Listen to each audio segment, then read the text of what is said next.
मैं बुलाना चाहूंगा respected MD the knowledge guru mister Tara Prakash Tiwari ji. Please welcome sir, please welcome. Thank you very much JP ji, thank you. बड़ी खुशी हो रही है, काफी लोग आज हैं और सर्दी के मौसम में सबको आज फिर से जो है हम जगा के रखेंगे अगले 1 घंटे सवा घंटे। तो आई थिंक सब लोग रेडी हैं।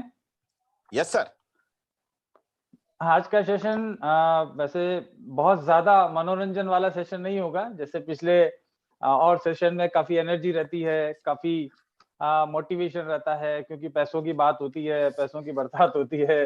जेपी शर्मा जी जो है आपको दिखाते हैं कि नोट कैसे आएंगे, इनकम कैसे आएगी, आपका फ्यूचर कैसे बनेगा। तो मैं भी जो है बड़े ध्यान से सुनता हूँ आपके सेशंस को, बड़ा आनंद लेता हूँ और मोटिवेशन मिलता है। बहुत अच्छे से आप लोग करते हैं। कल चंद्र जी ने भी बहुत अच्छा सेशन लिया, काफी एनर्जेटिक सेशन था। आज का जो सेशन है वो हमारी कहीं ना कहीं आपको जड़ों से जोड़ के रखने वाला सेशन है। और किसी भी बड़े से बड़े वृक्ष की जो है, चाहे वो बरगद का वृक्ष हो, वट वृक्ष हो, उसकी जो जड़ है वो बहुत मजबूत होनी चाहिए, क्योंकि जड़ अगर मजबूत होगी तो कितनी भी आंधी आएंगी तो वो पेड़ हिलेगा नहीं। तो हमारी कोशिश आज ये रहेगी कि आपकी जड़ों को मजबूत करें।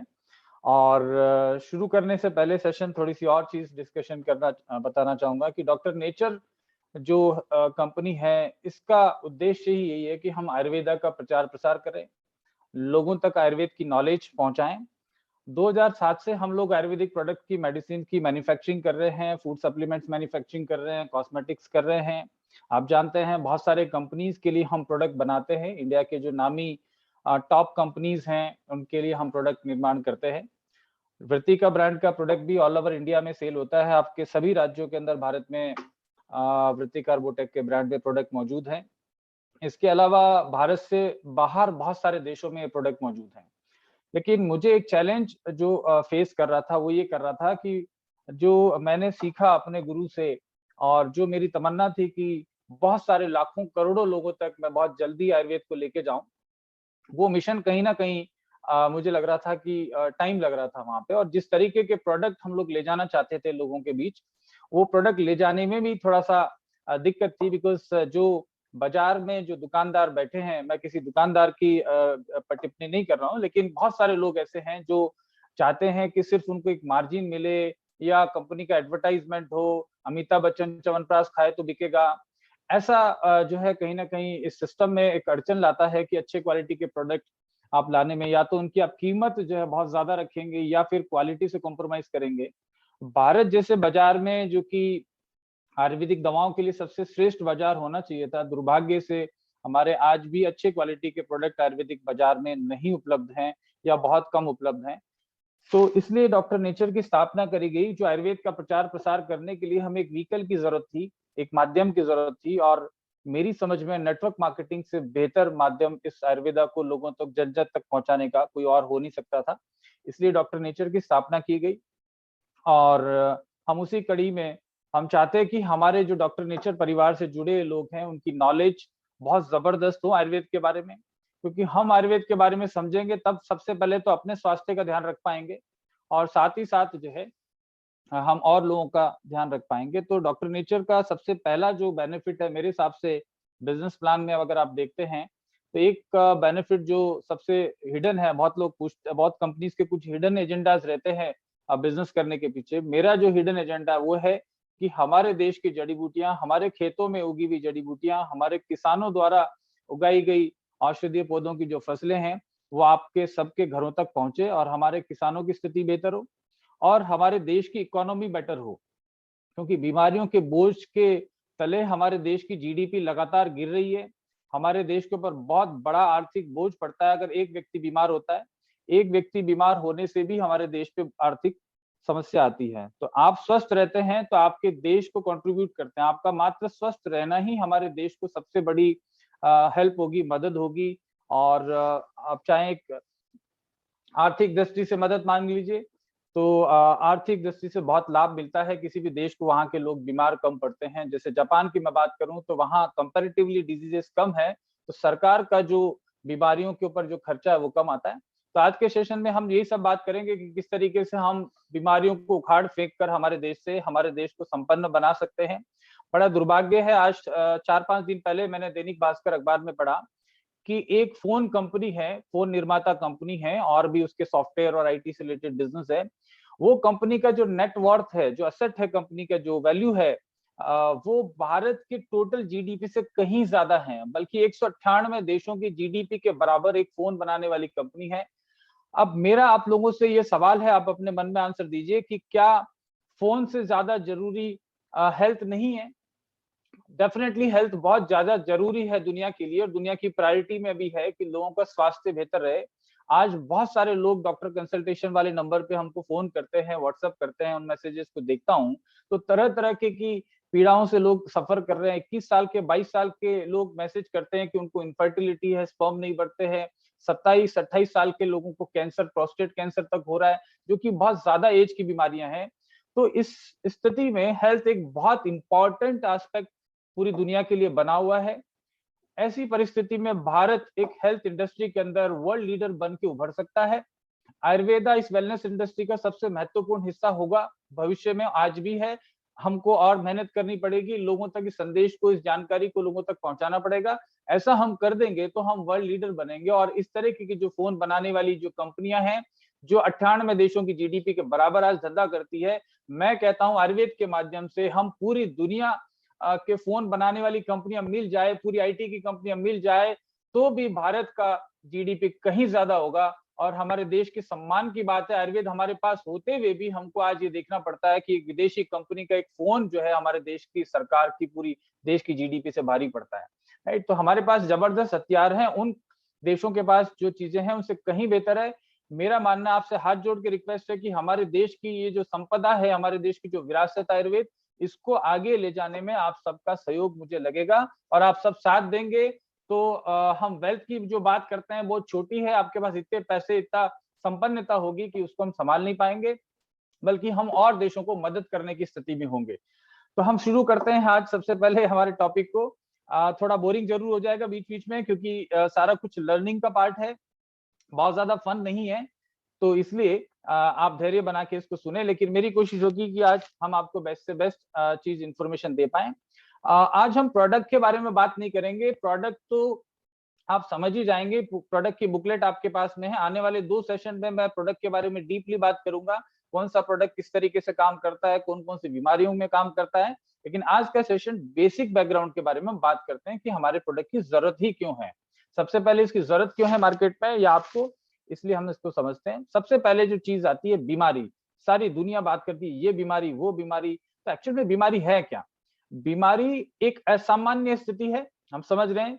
डिजीज यानी कि डी ईज नहीं है, आप सामान्य नहीं है, तो इस स्थिति को हम बीमारी बोलते हैं, जो किसी जीव यानी किसी व्यक्ति या किसी मनुष्य या किसी भी जीव के एक हिस्से की संरचना, इसकी बॉडी की स्ट्रक्चर का एक पार्ट, या तो एक हिस्सा या पूरा हिस्सा या कंप्लीट बॉडी, इसको नेगेटिवली, नकारात्मक रूप से प्रभावित करती है, इफेक्ट करती है, उसमें कुछ ना कुछ प्रभाव डालती है। ये किसी भारी चोट आदि के द्वारा नहीं होती है। जैसे किसी को चोट लग गई तो उसको बीमारी नहीं बोलते, वो फिजिकल इंजरी है, दैट इज नॉट डिजीज। तो इंग्लिश में अगर बात करें तो disease is a particular abnormal condition that negatively affects the structure, या तो स्ट्रक्चर या फंक्शन, उसको कार्य करने की जो तरीका है, function of the part of the organism, and it is not due to external injury. Right, ये एक मेडिकल कंडीशन है जो कि किसी स्पेसिफिक, किसी बीमारी के कुछ ना कुछ लक्षण होते हैं, साइंस एंड सिम्टम्स होते हैं, तो उस तरीके से बीमारी को हम समझते हैं। अब हम बात करते हैं कि बीमारी कोई भी होती है, कुछ ना कुछ शुरुआती संकेत देती है। संकेत आप समझते हैं, लक्षण अलग चीज है, संकेत अलग चीज है। तो ये संकेत, जो शुरुआती संकेत, जो एक आम इंसान भी समझ सकता है कि कोई व्यक्ति बीमारी की तरफ बढ़ रहा है या वो अनहेल्दी हो रहा है, फिलहाल उसकी अच्छी हेल्थ नहीं, ऐसे आप सिम्टम्स समझ सकते हैं। मैं इसको, कैमरा को सेंटर में ले लेता हूँ, शायद प्रॉपर्ली विजिबल नहीं है, तो मैं इसको सेंटर में रख लेता हूँ। अभी शायद विजिबल हो रहा हूँ? Yes sir, perfect. राइट, तो बीमारी के कुछ संकेत आते हैं, जैसे कि सबसे पहले अगर बात करें तो आपके यूरिन का कलर कुछ चेंज होगा, या तो ज्यादा डार्क हो जाएगा, राइट, नॉर्मली हल्का पीला होना चाहिए, सादा पीला हो रहा है, ब्राउन हो रहा है, ब्लड के कुछ क्लॉट या कुछ चीजें इस तरीके के ब्लड के साथ आ रही है, तो भी कोई ना कोई आपका सिम्टम है, या ब्लड आपको कम आ रहा है, ज्यादा आ रहा है, फ्रिक्वेंटली आ रहा है, वो सब भी सिम्टम होते हैं कि आप कुछ ना कुछ बीमारी की तरफ बढ़ रहे हैं। अगर कोई स्मेल आ रही है, अगर कोई दुर्गंध आ रही है, तो इसका मतलब समझिएगा कि आप में कोई ना कोई डिजीज आने के लक्षण बॉडी दे रही है, बॉडी अलार्म देने लगती है। नाखून खराब, यानी कि आपके नाखून भी अगर अच्छे नहीं है, आप अपने नाखूनों की तरफ देखिए, अभी सब अपने अपने देखिए, अगर आपके नाखून प्रॉपरली रेड हैं, कोई धारियां, कोई निशान उस तरीके के नहीं है, कई बार है ना हाथ या पांव के नाखूनों पे छोटी छोटी धारियां, लकीरें जो है वो बनने लगती है, कुछ निशान आने लगते हैं, कुछ स्पॉट्स आने लगते हैं, या वो लाल नहीं दिखते हैं, राइट, तो भी आपका स्वास्थ्य अच्छा नहीं है, तो आप उसकी तरफ आप मॉनिटर करना शुरू कर दीजिए। बॉडी फैट परसेंटेज, आपके अगर शरीर में फैट बढ़ रही है, इसको चेक किया जा सकता है बॉडी फैट को। इसके लिए कुछ इक्विपमेंट्स भी अवेलेबल हैं, आजकल तो एक वेइंग मशीन भी आती है जिसके साथ बॉडी फैट एनालाइजर आता है, या कि मांसपेशियों में कितना चर्बी जमा हो रहा है आपके टिश्यूज में, वो भी आपका डिजीज की तरफ बढ़ता है। अगर ज्यादा फैट बन रहा है, इसका मतलब आपकी बॉडी के फंक्शन ठीक से नहीं हो रहे हैं। मुंह की दुर्गंध, कुछ लोगों को सुबह उठते हैं तो मुंह में स्मेल आती है, समझ लीजिए कि आपका इम्यून सिस्टम जो है वो ठीक से काम नहीं कर रहा है, अभी आपकी इम्यूनिटी वीक पड़ रही है, तो कोई बीमारी आपको डेवलप होने वाली है। पैरों में स्वेलिंग, अगर आपके पैर में सूजन आ रही है तो उसको भी आप नेग्लेक्ट मत करिए, उसकी तरफ ध्यान दीजिए। आप किसी डॉक्टर से या डॉक्टर नेचर के किसी व्यक्ति से आप कंसल्ट करिए, तो आपको हेल्प मिलेगी। ये थायराइड, किडनी या दिल की बीमारी की भी एक सिम्टम हो सकता है, उसका लक्षण हो सकता है। लगातार आपके होंठ सूखे रहते हैं, अगर ड्राई लिप रहते हैं, बार बार आपको लिप बाम यूज करने की जरूरत पड़ती है, तो आप समझ जाइए कि कुछ ना कुछ गड़बड़ है। विटामिन की कमी से मुख्य रूप से ये समस्या हो सकती है। नींद अगर आपको ठीक से नहीं आती है, यानी कि किसी को कम नींद आती है, रात में नींद में बीच बीच में आप जग जाते हैं, तो भी आपको कुछ ना कुछ अनफिट होने की निशानी है। या आपको नींद बहुत ज्यादा आती है, बार बार नींद ही आती है, तो कहीं ना कहीं आपका हीमोग्लोबिन कम हो रहा होगा, या कोई और प्रॉब्लम होगी। बॉडी टेम्परेचर, शरीर का तापमान, अगर आपके शरीर का कोई अंग या पूरे शरीर में आपको ठंड ज्यादा लगती है, या कोई पर्टिकुलर ऑर्गन आपका ठंडा महसूस होता है, तो समझिए कुछ ना कुछ समस्या है। और अगर ज्यादा गर्म है तो भी समस्या है, जैसे कि फीवर। आपकी स्किन जो है वो आपके बारे में सब कुछ बता देती है, आपकी बॉडी को देख के समझ में आता है आपकी स्किन डल है, कुछ आपके मुहासे या कोई स्पॉट्स या धब्बे नजर आ रहे हैं, तो इसका मतलब कुछ आपकी हेल्थ की प्रॉब्लम होने वाली है, या बॉडी कहीं ना कहीं डिजीज का सिम्टम दे रही है। तो ये कुछ बेसिक जो चीजें हैं, जो कि बिना किसी डायग्नोसिस के, बिना किसी परीक्षण के, बिना लेबोरेटरी के भी आप जान सकते हैं। टाइप ऑफ डिजीज के बारे में समझते हैं कि बीमारियां एक्चुअल में होती कितने प्रकार की। देखिए, मैं बेसिक्स पे आज बात इसलिए कर रहा हूं ताकि डॉक्टर नेचर के जो लोग हैं, हमारे जो एसोसिएट्स हैं, हमारे भाई बहन हैं, वो एक्सपर्ट हों, और किसी भी क्षेत्र में किसी भी डॉक्टर से या किसी भी न्यूट्रिशनल एक्सपर्ट या डाइटिशियन से किसी मामले में कम ना रहे। नॉलेज बहुत सारी है मेरे पास इंफॉर्मेशन देने के लिए, लेकिन मैं आज कोशिश करूंगा कि, क्योंकि समय की लिमिटेशन रहेगी, तो मैं कोशिश करूंगा कि मुख्य मुख्य बातों में बात करूं। बीमारियां कई प्रकार की होती है, जैसे इन्फेक्शियस डिजीज, संक्रामक रोग, आजकल जैसे चल रहा है, जिसको अलग अलग नाम, सार्स कोविड, कोविड के नए नए वेरिएंट आ रहे हैं, तो ये बेसिकली इन्फेक्शियस डिजीज है। इन्फेक्शन संक्रमण के कारण, यानी कि एक व्यक्ति से दूसरे व्यक्ति में फैल सकती है, जैसे कि आपकी जुकाम, ये भी इन्फेक्शियस डिजीज है, आपके घर में किसी को एक को जुकाम है, 2-3 लोगों को होने लगती है। इसी तरीके से और सारी जो बीमारियां हैं, जो इनको इन्फेक्शियस डिजीज बोलते हैं। डेफिशिएंसी डिजीज, किसी चीज की कमी की वजह से ना, विटामिन सी की कमी से, आयरन की कमी से, कैल्शियम की कमी से, जिंक की कमी से, जो किसी की न्यूट्रिएंट की कमी से जो होती है, उनको डेफिशिएंसी डिजीज बोलते हैं। हेरिडेटरी डिजीज, यानी कि आनुवांशिक जो बीमारियां हैं, वो भी कई प्रकार की बीमारियां होती है, जो एक जनरेशन से दूसरे जनरेशन में आ जाती है, जैसे कि आजकल कई बीमारियां हैं, इवन टाइप 1 डायबिटीज एक भी है, और बहुत सारी चीजें हैं। दूसरा, फिजियोलॉजिकल डिजीज, तो इस प्रकार से अलग अलग तरीके से वर्गीकृत किया जाता है बीमारियों को। बीमारियों को दो तरीके से और वर्गीकृत किया जाता है। आप सिंपली अगर समझें तो कम्युनिकेबल डिजीज, यानी कि जो संक्रामक रोग हैं, जो एक व्यक्ति से दूसरे व्यक्ति में फैलते हैं, और दूसरा non communicable disease, non communicable disease, NCD भी बोलते हैं शॉर्ट में इसको, यानी कि एक व्यक्ति से दूसरे व्यक्ति में फैलती नहीं है, इन बीमारियों को नॉन कम्युनिकेबल डिजीज बोलते हैं। अब हम बात करें कि ये बीमारियों के उदाहरण कुछ समझने की कोशिश करते हैं। जैसे मैंने बताया, इन्फेक्शियस डिजीज, कम्युनिकेबल डिजीज जो फैल सकती है मुख्य रूप से, नॉन कम्युनिकेबल जो फैलती नहीं है। जैसे कि हम बात करें नॉन क्रॉनिक डिजीज होती है ये नॉन कम्युनिकेबल डिजीज, संक्रामक रोग, ये सब हमने जाना। अब किस तरह की डिजीज होती है नॉन कम्युनिकेबल डिजीज? आज के तारीख में सबसे आप चीजें समझें तो कैंसर, डायबिटीज, हार्ट स्ट्रोक, यानी किसी को व्यक्ति को आपके पास में बैठा है और उसको हार्ट की प्रॉब्लम है, तो उसके पास में बैठने से आपको हार्ट की प्रॉब्लम नहीं आएगी। किसी का लीवर खराब है तो उसकी लीवर की प्रॉब्लम आपको नहीं आएगी, और किसी को डायबिटीज है तो आपको नहीं आएगी। तो ये नॉन कम्युनिकेबल डिजीज के उदाहरण है। अब ये जो इतनी भी बीमारियां हैं नॉन कम्युनिकेबल डिजीजेस, इनके कारण क्या हैं? इनके कारण हमारी लाइफस्टाइल है, यानी कि हमारी जो जीवन शैली है वो इसके लिए जिम्मेदार है। इसलिए इन बीमारियों को लाइफस्टाइल डिसऑर्डर्स भी बोलते हैं। आपने बार बार सुना होगा कि लाइफस्टाइल डिजीज बढ़ रही है, यानी कि डायबिटीज बढ़ रही है, मोटापा बढ़ रहा है, अस्थमा बढ़ रहा है, जोड़ों का दर्द बढ़ रहा है, इवन पाइल्स की प्रॉब्लम बढ़ रही है, किडनी की प्रॉब्लम बढ़ रही है, तरह तरह के कैंसर है, ब्रेस्ट कैंसर है, लंग कैंसर है, रेक्टम कैंसर है, ब्लड कैंसर है। ये सब लाइफस्टाइल से जुड़ी हुई चीजें हैं। इनके लिए जिम्मेदार जो कारण है, जो फिजिकल इनएक्टिविटी, यानी कि आप एक्टिविटी कम करते हैं, अल्कोहल वगैरह या कोई भी दूषित पदार्थ आपकी बॉडी में जाता है, तंबाकू जाता है, अनहेल्दी डाइट, सबसे इंपॉर्टेंट है अनहेल्दी डाइट। आपकी डाइट हेल्दी नहीं है। छोटा सा हम समझ लेते हैं कि डाइट क्या है और न्यूट्रिशन क्या है। डाइट किसी व्यक्ति के जो भी मुंह में जाता है वो सब कुछ डाइट है। कोई व्यक्ति जो है नॉन वेज खाता है, कोई वेज खाता है, कोई सलाद खाता है, कोई फ्रूट्स खाता है, कोई जूस पीता है, कोई शराब पीता है, जो भी है बेसिकली आपके मुंह में जा रहा है वो डाइट है। अब उस डाइट के अंदर आपके शरीर के लिए जो उपयोगी तत्व हैं, जो शरीर को पोषण देते हैं, नरिशमेंट देते हैं, उनको न्यूट्रिएंट बोलते हैं, पौष्टिक तत्व। तो डाइट और न्यूट्रिशन में ये फर्क है। न्यूट्रिशन वो चीज है जो आपकी डाइट के अंदर काम की चीजें हैं, जो शरीर के लिए उपयोगी है, राइट। तो आपकी डाइट खराब होती है, अनहेल्दी होती है, तो आपको लाइफस्टाइल डिजीजेस होती है। आयुर्वेदा में लाइफस्टाइल डिजीजेस का बहुत अच्छा निदान है, उपाय है, इलाज है। न्यूट्रिशन और जो है आयुर्वेदा के जड़ी बूटियों के माध्यम से हम कंप्लीटली स्वस्थ हो सकते हैं। इसके साथ ही साथ एक चीज को आप और समझिए कि जो कम्युनिकेबल डिजीज है, जिनको अपन बात कर रहे थे, कोरोना है या जुकाम है या इस तरीके का इन्फ्लुएंजा है, ये सब चीजों का भी निदान आयुर्वेद के माध्यम से हो सकता है। आप समझ रहे हैं, कोरोना में अभी जो है जिन लोगों की इम्यूनिटी प्रतिरोधक क्षमता अच्छी है, वो लोग कम्युनिकेबल डिजीज से कम अफेक्ट हो रहे हैं, कम प्रभावित हो रहे हैं। और जो नॉन कम्युनिकेबल डिजीज है, उसका तो आप समझ ही लीजिए कि उसका तो कारण ही लाइफस्टाइल है। तो लाइफस्टाइल का तो जो है सोल्यूशन सिर्फ आयुर्वेदा में ही है।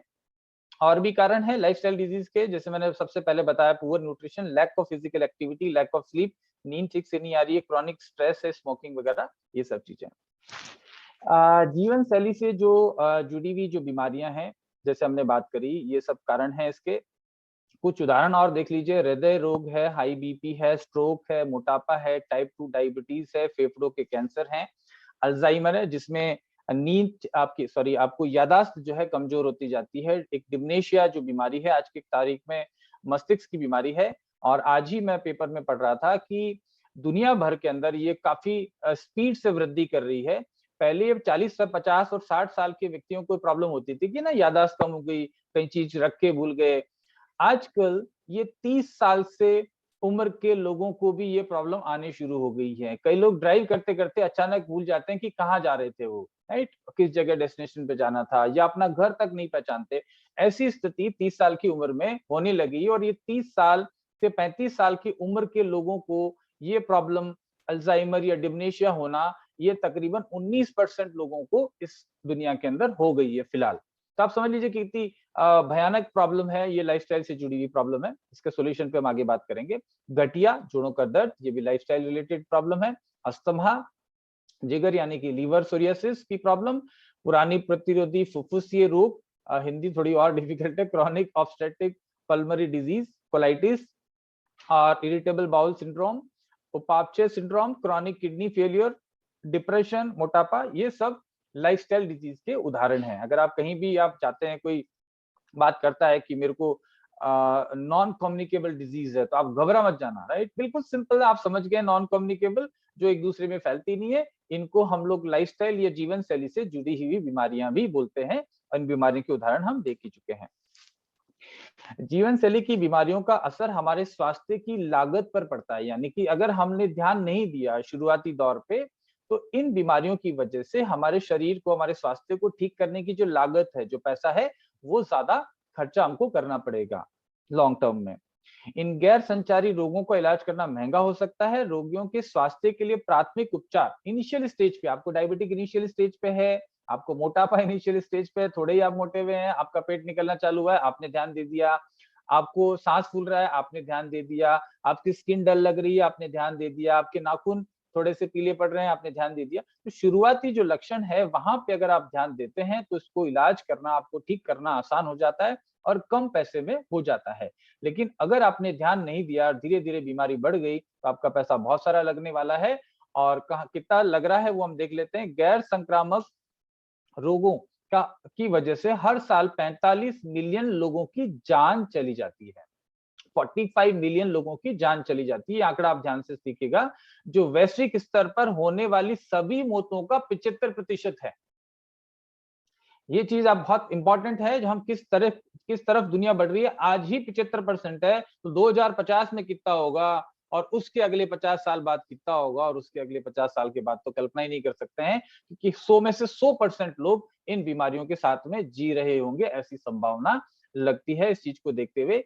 तो इसको हमें अभी से कंट्रोल करना बहुत जरूरी है, अगर हमने ध्यान नहीं दिया। और हमारी जो डॉक्टर नेचर परिवार की जिम्मेदारी बहुत ही ज्यादा है, क्योंकि हम एक लीडिंग कंपनी के रूप में एक लोगों को लीड करना चाहते हैं। तो हमारी जो टीम है, आज जो मेरे 500 लोग हैं, मैं आपको कॉन्फिडेंटली बोलता हूं, अगर आप लोगों ने मेरा साथ दिया, इस नॉलेज को अपने पास रखा, सीखा, लोगों तक प्रचार किया, तो हम हमेशा ये 500 लोग हिस्ट्री में याद रखे जाएंगे। मैं बार बार कहता हूं कि हम एक इतिहास लिख रहे हैं, हिस्ट्री लिख रहे हैं। अगर इस हिस्ट्री के अंदर आप मेरे साथ हैं, तो लोग आपके बारे में पढ़ेंगे कि कुछ लोग इस दुनिया में आए थे और उन्होंने दुनिया बदल के रख दी।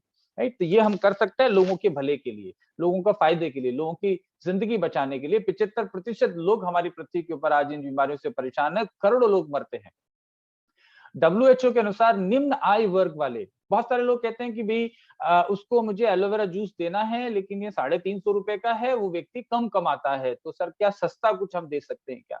मेरी बात समझिए भाइयों, यहाँ पे प्रॉब्लम क्या है कि निम्न आय वर्ग और मध्यम आय वर्ग, लो और मीडियम जो इनकम वाले जो लोग हैं, जो देश हैं, वहां पे एक दुष्चक्र में लोग फंस जाते हैं। क्योंकि क्या होता है, सबसे ज्यादा प्रभावित यही लोग हो रहे हैं। एक ऐसा दुष्चक्र है जहां पे गरीब तेजी से नॉन कम्युनिकेबल डिजीज, जो असंक्रामक रोग है, जो लाइफस्टाइल डिजीज है, के लिए व्यावहारिक जोखिम कारणों के संपर्क में आता है। कोई स्मोकिंग कर रहा है, कोई सिगरेट पी रहा है, कोई स्ट्रेस में है क्योंकि इनकम कम है तो स्ट्रेस बढ़ रहा है, उसको खाने को ठीक से नहीं मिल रहा, पोषण ठीक से नहीं मिल रहा, फर्टिलाइजर, मिलावटी सामान, बहुत सारी चीजें, दूषित तत्व जो है, खेती में जो जहर डाला जा रहा है, ये सब उसके शरीर को प्रभावित करते हैं और इसकी वजह से उसको गंभीर बीमारियां हो जाती है। और ये व्यक्ति बहुत सारा पैसा खर्चा करने पे मजबूर होता है, चाहे अपने जेवरात बेचेगा, चाहे बच्चों की स्कूल की फीस जमा नहीं करा पाएगा, लेकिन मजबूरी में किडनी खराब हो गई, डायलिसिस कराना है, महंगे आपको प्रोसीजर्स करवाने हैं, आपको डायग्नोज करवाना है, ये सब चीजों में खर्चा करना पड़ता है और इसकी आय और कम होती जाती है और एक व्यक्ति से शुरू होकर अंत तक पूरे देश को प्रभावित करती है। ये हमारे देश में आज स्थिति हम देखने को मिल रही है।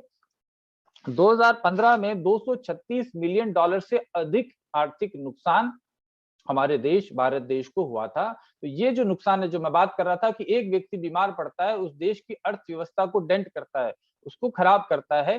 तो 2015 में 236 मिलियन डॉलर भारत सरकार को नुकसान हुआ है उन व्यक्तियों की वजह से जो बीमार पड़े। तो हम उन व्यक्तियों की लिस्ट में ना आए तो हमारे देश के लिए बहुत ही अच्छा होगा। एहसान करेंगे हमारे देश के ऊपर, हमारे देश की अर्थव्यवस्था के ऊपर। 2017 की ICAMR की रिपोर्ट कहती है कि भारत में 62% जो है वो मौतें इन सब बीमारियों की वजह से हुई है। इन सब बीमारियों के बहुत सारे कारण हैं, मैंने जैसे बात करी, लैक ऑफ न्यूट्रिशन, पौष्टिकता की कमी, साथ ही साथ मानसिक तनाव जो है बहुत ज्यादा रिस्पॉन्सिबल है। मध्यम वर्गीय और लो इनकम ग्रुप के लोगों को ये मानसिक तनाव कंपैरेटिवली ज्यादा है, ऐसा स्टडीज कहती है। तो ये तनाव के बहुत सारे कारण हैं। किसी स्थिति पर आपका परिणाम या नियंत्रण नहीं होना, आपकी इनकम, आप सपने आपके बहुत ज्यादा हैं, इनकम आप कमाना चाह रहे हैं, डॉक्टर नेचर में कोई जुड़ा नहीं है, तो ऑब्वियसली उसको स्ट्रेस होना ही है, क्योंकि उसकी कंपनी कोई कंपनी बंद होने वाली है, कोई कंपनी के प्लान चेंज करने पड़ रहे हैं, कोई कंपनी के प्रोडक्ट चेंज करने पड़ रहे हैं, किसी किसी की तो प्रोडक्ट ही नहीं है, किसी का 1 लाख का प्लान है, किसी का बिना लाख का। तो ऐसे बहुत सारे स्ट्रेस के कारण है, लेकिन डॉक्टर नेचर में कम से कम ये चीज नहीं होगी कि स्ट्रेस ये बहुत बड़ा कारण है बीमारी का। साथ ही वित्तीय तनाव, जो स्ट्रेस, जो फाइनेंशियल स्ट्रेस है, अगर इनकम कम है तो स्ट्रेस ज्यादा होगा, स्ट्रेस ज्यादा होगा तो बीमारी ज्यादा होगी, बीमारी ज्यादा होगी तो और पैसा खर्चा करना पड़ेगा, और पैसा खर्चा करने के लिए लोन लेना पड़ेगा, फिर और बीमार होगा क्योंकि उसने लोन लिया है, लोन चुका नहीं पाएगा तो स्ट्रेस। तो वित्तीय तनाव भी हमारी हेल्थ को, लाइफस्टाइल डिजीज को प्रभावित करने वाला एक मुख्य कारण है, इसको भी हम समझना चाहिए। ये तो हम कारण, बीमारी क्या है, बीमारी के प्रकार क्या है, कितने प्रकार की बीमारियां होती है और बीमारियों के कारण क्या है मुख्य, वो हमने समझे। अब हम बात करते हैं आयुर्वेद का रोल क्या है एक्चुअल में। सबसे पहले तो आयुर्वेद क्या है, साधारण शब्दों में कहे तो जीवन को ठीक से जीने का तरीका ही आयुर्वेद है।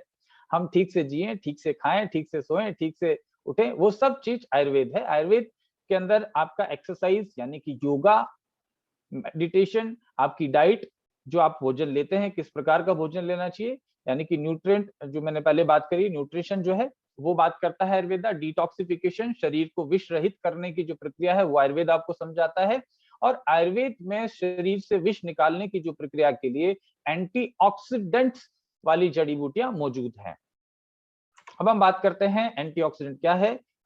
थोड़ा बोर हो रहे होंगे तो प्लीज थोड़ा चाय कॉफी कुछ पी लीजिए, कुछ लोग बिस्तर में सो रहे हैं, हो सकता है नींद आ जाए, लेकिन थोड़ा सा आप सुनेंगे तो बहुत काम की चीजें आपको मिलेगी, क्योंकि बहुत सारे नॉलेज के बिना हम लोग जिंदगी में ज्यादा आगे नहीं बढ़ पाएंगे। अब एंटीऑक्सीडेंट लगातार हम सुनते हैं, हर न्यूज़पेपर में, हर टीवी के एडवर्टाइज में एंटीऑक्सीडेंट रिच, फलाना चीज है एंटीऑक्सीडेंट रिच। तो एंटीऑक्सीडेंट है क्या? Antioxidant is a molecule that stops the process of oxidation। Antioxidant का मतलब ये जो ऑक्सीडेशन को रोकता है वो चीज एंटीऑक्सीडेंट कहलाता है, वो तत्व मॉलिक्यूल को हम एंटीऑक्सीडेंट कहते हैं। अब ऑक्सीडेशन क्या है एक्चुअल में जिसको ये रोकता है? Oxidation is a chain reaction, हमारी कोशिकाओं में होने वाली चेन रिएक्शन है जो अंततः कोशिकाओं की क्षति की तरफ ले जाता है। ऐसी एक चेन रिएक्शन है जो हमारी सेल्स को डैमेज करता है, नुकसान पहुंचाता है और धीरे धीरे हमारी कोशिका को मार देता है। इस प्रोसेस को ऑक्सीडेशन बोलते हैं। इस प्रोसेस को, ऑक्सीडेशन को जो रोकने का काम करता है वो एंटीऑक्सीडेंट कहलाता है, राइट। और body is made of cells, हमारी शरीर कई कोशिकाओं से बना हुआ है, और इन कोशिकाओं को अगर डैमेज होता है तो हमारी हेल्थ और हमारा सारा का सारा शरीर जो है वो खराब हो जाता है और उसके ऊपर दुष्प्रभाव पड़ता है। तो एंटीऑक्सीडेंट हमने समझ लिया। वैसे ये सारा का सारा जो पीपीटी प्रेजेंटेशन है सभी हमारे 500 भाइयों के साथ में शेयर कर दिया जाएगा, बल्कि जो मैं शेयर करूंगा और ज्यादा बड़ा होगा। मैंने इसको शॉर्ट में बनाया है, तो इसमें आप ठीक से आप समझ पाएंगे। अब एंटीऑक्सीडेंट, जैसे हमने बात करी, ऑक्सीडेशन को रोकता है। अब एंटीऑक्सीडेंट फ्री रेडिकल्स, हमारे शरीर के अंदर कुछ फ्री रेडिकल्स होते हैं जो ऑक्सीडेंट्स हैं, जो ऑक्सीडेशन को बढ़ाते हैं, इस नुकसान की प्रक्रिया को, हमारी कोशिकाओं को जो डैमेज करने की प्रक्रिया को बढ़ाते हैं, इनको मुख्यतः फ्री रेडिकल्स बोला जाता है। अब फ्री रेडिकल्स जैसे आप पिक्चर में देख पा रहे होंगे, ये फ्री रेडिकल्स जो है एक तरीके के एटम्स होते हैं, एक तरीके से आप समझ लीजिए कि एक छोटे छोटे कण होते हैं। इनको हमारे मैं कहीं पर मतलब इसको सिंपल भाषा में बताऊं तो, किसी शहर के अंदर या किसी गली के अंदर एक सांड आ गया हो, वो किसी के नियंत्रण में नहीं, वो किधर भी जाके किसी को भी टक्कर मार देगा, राइट, किसी को ठोक देगा। तो ये जो सांड है हमारे शरीर में बहुत सारे छोटे छोटे घुस जाते हैं, और ये हमारे शरीर की कोशिकाओं को लगातार मारते पीटते रहते हैं, डैमेज करते रहते हैं, तो हमारी कोशिकाएं नष्ट हो जाती है या वो अपनी कार्य ठीक से नहीं कर पाते हैं। एंटीऑक्सीडेंट बढ़ती उम्र के साथ साथ कई सारी समस्याओं को भी कम कर देते हैं, जैसे हमने पहले बात कर चुके हैं, एंटीऑक्सीडेंट बहुत सारे चीजें करते हैं। हम डिटेल में और समझेंगे इन फ्री रेडिकल्स के बारे में। एंटीऑक्सीडेंट के स्रोत क्या क्या हैं, मतलब जो ये फ्री रेडिकल्स को रोकते हैं। फ्री रेडिकल्स एक तरीके से आतंकवादी मान लो, हमारी सीमा में घुस गए हैं और वो इधर उधर जो है अंधाधुंध गोलियां चला रहे हैं। जैसे बॉम्बे में हमारा एक बार आतंकवादी हमला हुआ था ताज के पास में, और वो धड़ाधड़ गोलियां चल रहा है, उसको कोई मालूम नहीं है, कोई केयर नहीं किसको लग रही है, हमारे लीवर को लग रही है, ब्रेन को लग रही है, हार्ट को लग रही है, किडनी को लग रही है। तो ये एंटीऑक्सीडेंट हमारे शरीर को लगातार डैमेज करते रहते हैं। इनको रोकने का काम हमारे जो सोल्जर्स हैं इंडियन आर्मी के, ये एंटीऑक्सीडेंट हैं। ये डॉक्टर नेचर के कुछ प्रोडक्ट ऐसे हैं जिनमें ये एंटीऑक्सीडेंट है। ये जो सांड है, जो आतंकवादी है हमारे शरीर में, इनको जाके कॉम्बैट करते हैं, इनको घेर लेते हैं और घेर के इनको मार के बाहर निकाल देते हैं। इनके स्रोत है फल, सब्जियां और औषधीय पौधे। हमारे शरीर में ट्रिलियंस, खरबों कोशिकाएं होती है। इन कोशिकाओं को पोषण की कमी और संक्रमण का खतरा ही नहीं होता, बल्कि फ्री रेडिकल्स भी कोशिकाओं को नुकसान पहुंचाते हैं। ये फ्री रेडिकल्स दूसरे अणुओं से इलेक्ट्रॉन चुराने की कोशिश करते हैं, जिससे हमारे डीएनए और दूसरे अणुओं को नुकसान पहुंचता है, फलस्वरूप खतरनाक बीमारियां होती है। अब ये फ्री रेडिकल्स क्या कर सकता है? कई लोग कहते हैं कि साहब मेरा 1 महीने का बच्चा है, ये बच्चा बोल नहीं पा रहा है, 6 महीने का बच्चा हो गया अभी भी बोल नहीं पा रहा है, चल फिर नहीं पा रहा है, मंद बुद्धि हो गया है, ये क्यों हुआ? ये माता पिता के जो डीएनए थे, उस डीएनए के अंदर ये फ्री रेडिकल्स घुस के और इन्होंने उसको डैमेज कर दिया, तो डीएनए की स्ट्रक्चर चेंज हो गई, उसकी संरचना चेंज हो गई और वो इस तरीके के गुणसूत्र में परिवर्तन हुए, जिससे कि इस तरीके के बच्चे पैदा हुए, राइट? तो ये फ्री रेडिकल्स बल्कि हमको ही नहीं, हमारे आने वाली पीढ़ियों को भी नुकसान पहुंचाते हैं। इसलिए हमें ऐसी चीजों का सेवन करना चाहिए जिनमें एंटीऑक्सीडेंट हो, जो इन फ्री रेडिकल्स को मात दे सके, आपको शरीर को रक्षा कर सके। दरअसल शरीर में भोजन ऊर्जा में बदल रहा होता है, राइट? जब आपका फूड आप जो भी खाते हैं तो एनर्जी में कन्वर्ट होता है। इस प्रक्रिया में कुछ फ्री रेडिकल्स, उप उत्पाद, मायने की जो मेन चीज है आपके खाने के अंदर पोषण है, वो तो आपको भोजन से जो अभी आपने खाया उसको पचाने के दौरान, ऊर्जा बनाने के दौरान मिलेगा। लेकिन इसके साथ में कुछ ऐसे केमिकल, ऐसे उत्पाद भी निकलते हैं जो फ्री रेडिकल्स की तरह काम करते हैं।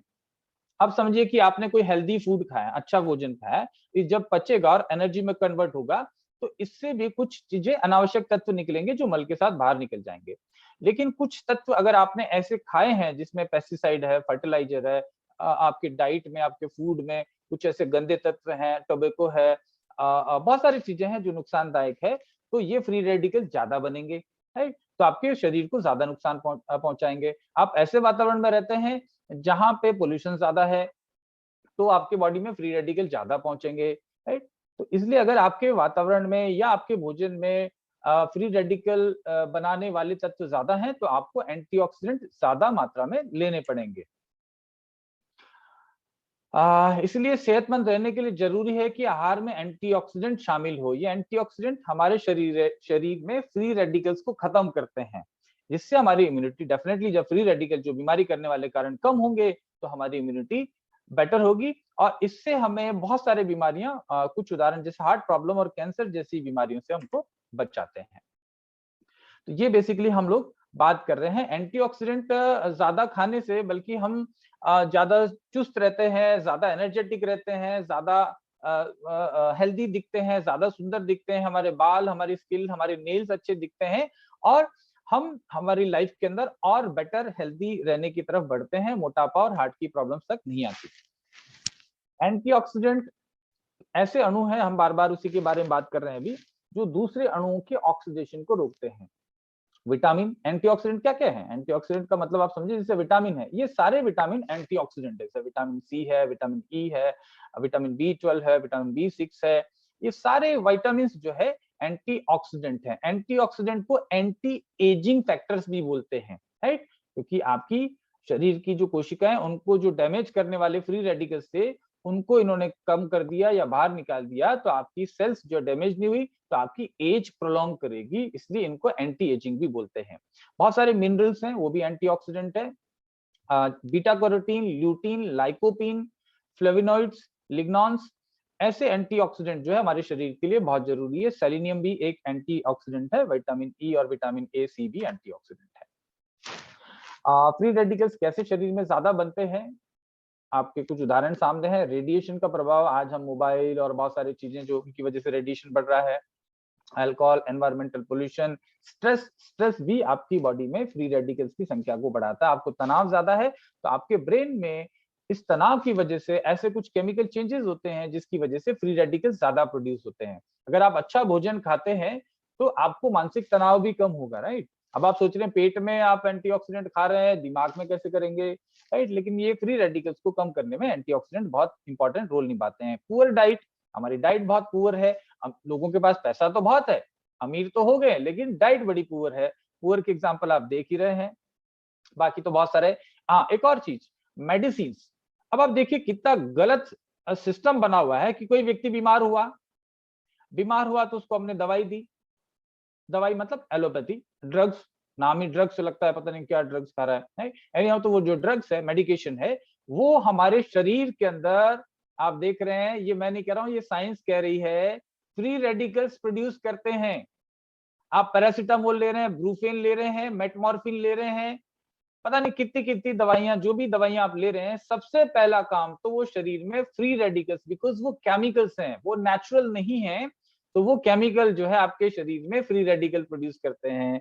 यानी कि आप दवाई तो ले रहे थे ठीक होने के लिए, लेकिन हो उल्टा रहा है, ये आपके शरीर में जाते ही कोशिकाओं को नुकसान धड़ाधड़ नुकसान पहुंचाने लगता है। यानी कि आपके शरीर में एक बंदे को जो कि दिमाग से पैदल है, उसको एक ही 47 लेके आपके बॉडी में डाल दिया, अब वो किधर किधर गोली मारेगा आपको नहीं पता, और आपकी सेल डैमेज होगी, और डैमेज होगी तो आप और ज्यादा बीमार होंगे। इस दुष्चक्र में आप फंस जाते हैं।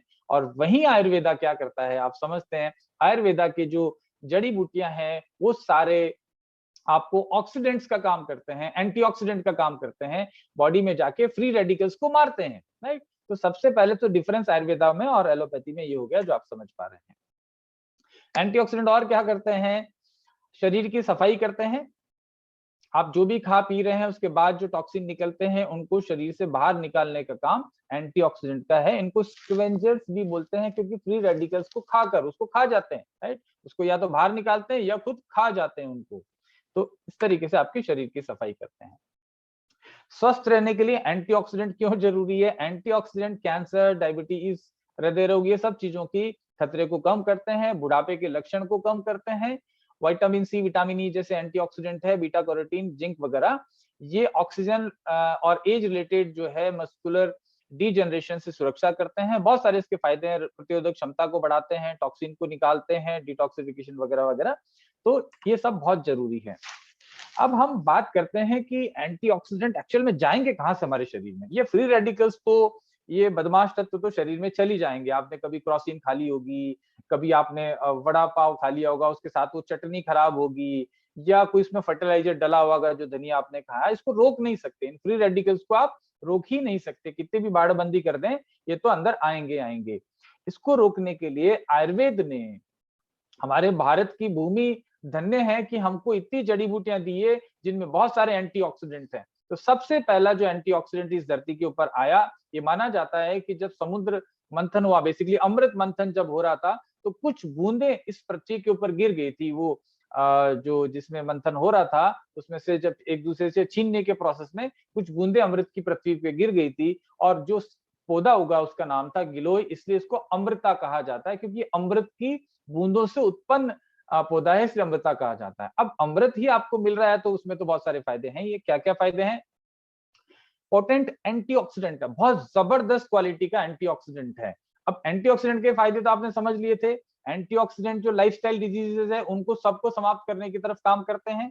लाइफस्टाइल डिजीज हमने बहुत सारी जितनी भी है दुनिया में, 75% लोग जो मर रहे हैं वो लाइफस्टाइल डिजीज से मर रहे हैं। लाइफस्टाइल डिजीज का मुख्य कारण है शरीर के अंदर ऑक्सीडेशन होना, फ्री रेडिकल्स के जाना। फ्री रेडिकल्स को मारने वाला क्या कहलाता है, एंटीऑक्सीडेंट।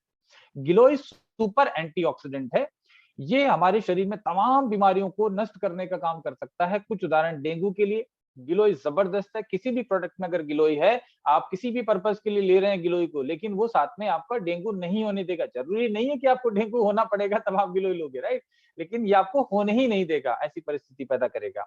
एंटी इंफ्लामेटरी है, यानी कि स्वेलिंग को कम करता है। बहुत सारे डॉक्टर्स हमारे साथ इस सेशन में जुड़े हुए हैं तो जरूर एग्री करेंगे कि इन्फ्लामेशन, कैंसर भी इन्फ्लामेटरी डिजीज है।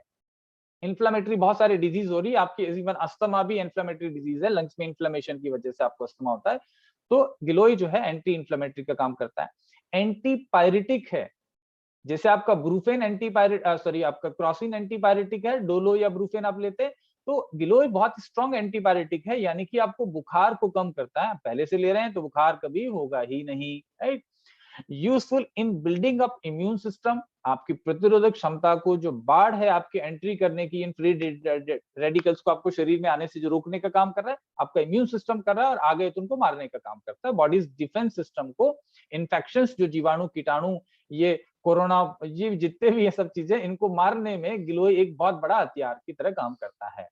It enhances the activity of macrophages. Macrophages क्या है? The cells responsible for fighting the foreign bodies as well as microorganism. ये मैक्रोफेगस जो कोशिकाएं हैं शरीर, उनकी एक्टिविटी को बढ़ाता है। ये कोशिकाएं शरीर में प्रवेश करने वाले सूक्ष्म जो जीवाणु है, जो विषाणु है, जो पैथोजेंस हैं, जो शरीर को नुकसान पहुंचाते हैं, उनको ये मारता है। Giloy helps in fever. किस तरीके से काम करता है गिलोय? एंटीपायरेटिक, इसको ज्वरग्ना बोलते हैं, यानी कि ज्वर को कम करने वाला, ज्वर को हरने वाला।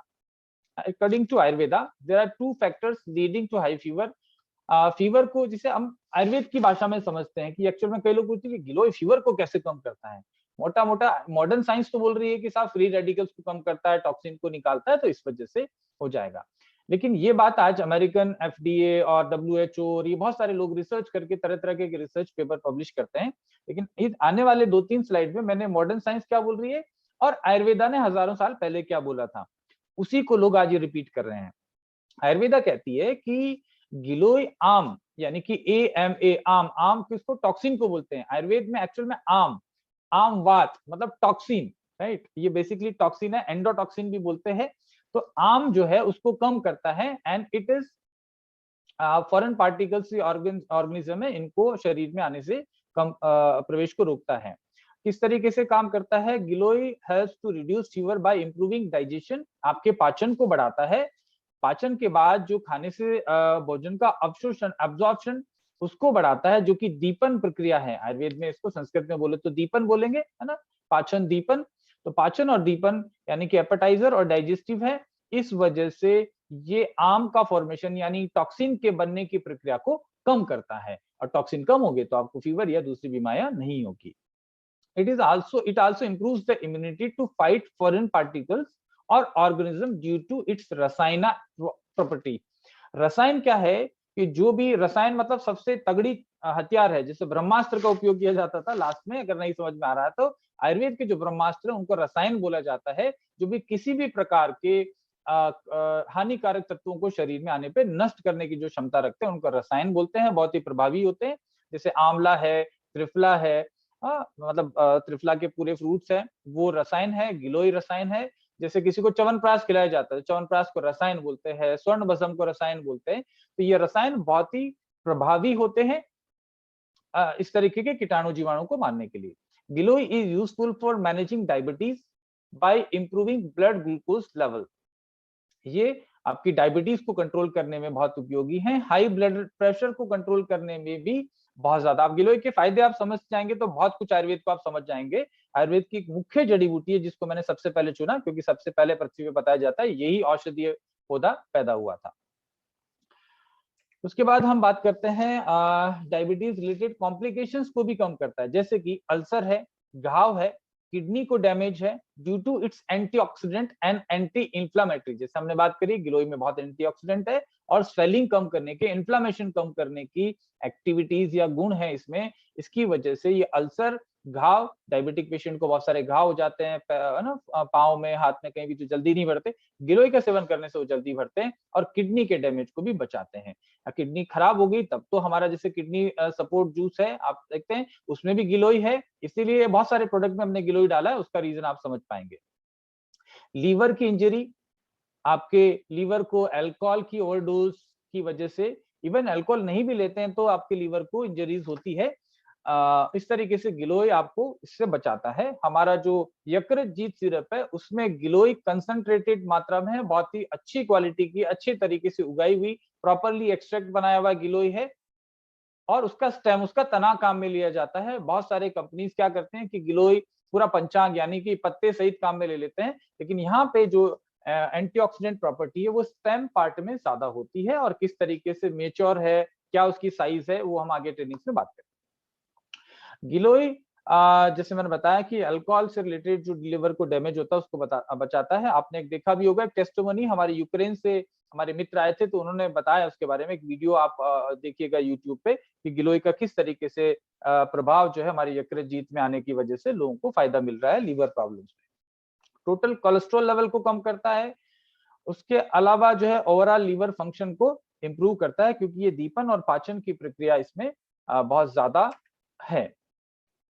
Also inhibits degeneration and promote new cells, कोशिकाओं को नुकसान पहुंचना और उसको बचाता है, और नई कोशिकाओं की ग्रोथ में मदद करता है। यानी कि नई कोशिकाएं लगातार बनती रहेगी तो आपका शरीर, जो हम एंटी एजिंग की बात कर रहे थे, एंटीऑक्सीडेंट किस तरीके से एंटी एजिंग का काम करते हैं, तो इसको जो रसायन क्वालिटी इसको हम जो बोलते हैं, मैंने शुरू में बताया, जो आयुर्वेद के सबसे सुपर एंटीऑक्सीडेंट होते हैं, आयुर्वेदा में मुख्य रूप से उनको रसायन बोला जाता है। गिलोय is useful in managing breast cancer because of anti-proliferative properties. ये कोशिकाओं को अंदर प्रोलिफरेशन यानी कि कोशिकाओं के अंदर जो है मल्टीप्लिकेशन जो होता है उसको रोकता है, तो ये ब्रेस्ट कैंसर में बहुत उपयोगी माना गया। ये सारे जो मैंने डेटा लिए ना, इनके सबके, चाहे आप में से रिसर्च पेपर ले सकते हैं, इनके बैकग्राउंड में जो रिसर्च हुई ना, वो रिसर्च पेपर से मैंने ये लिया हुआ है। ऐसा नहीं कि मैं अपनी मर्जी से बोले जा रहा हूँ, ये हमारे आयुर्वेद में उल्लेख है, साथ में मॉडर्न साइंस के मेडिकल जर्नल में जो पब्लिश्ड रिसर्च है उनके बेसिस पे मैंने ये लिए हैं। रूटीन गिलोय में बहुत सारे ऐसे तत्व होते हैं जो कि ब्रेस्ट कैंसर को रोकते हैं।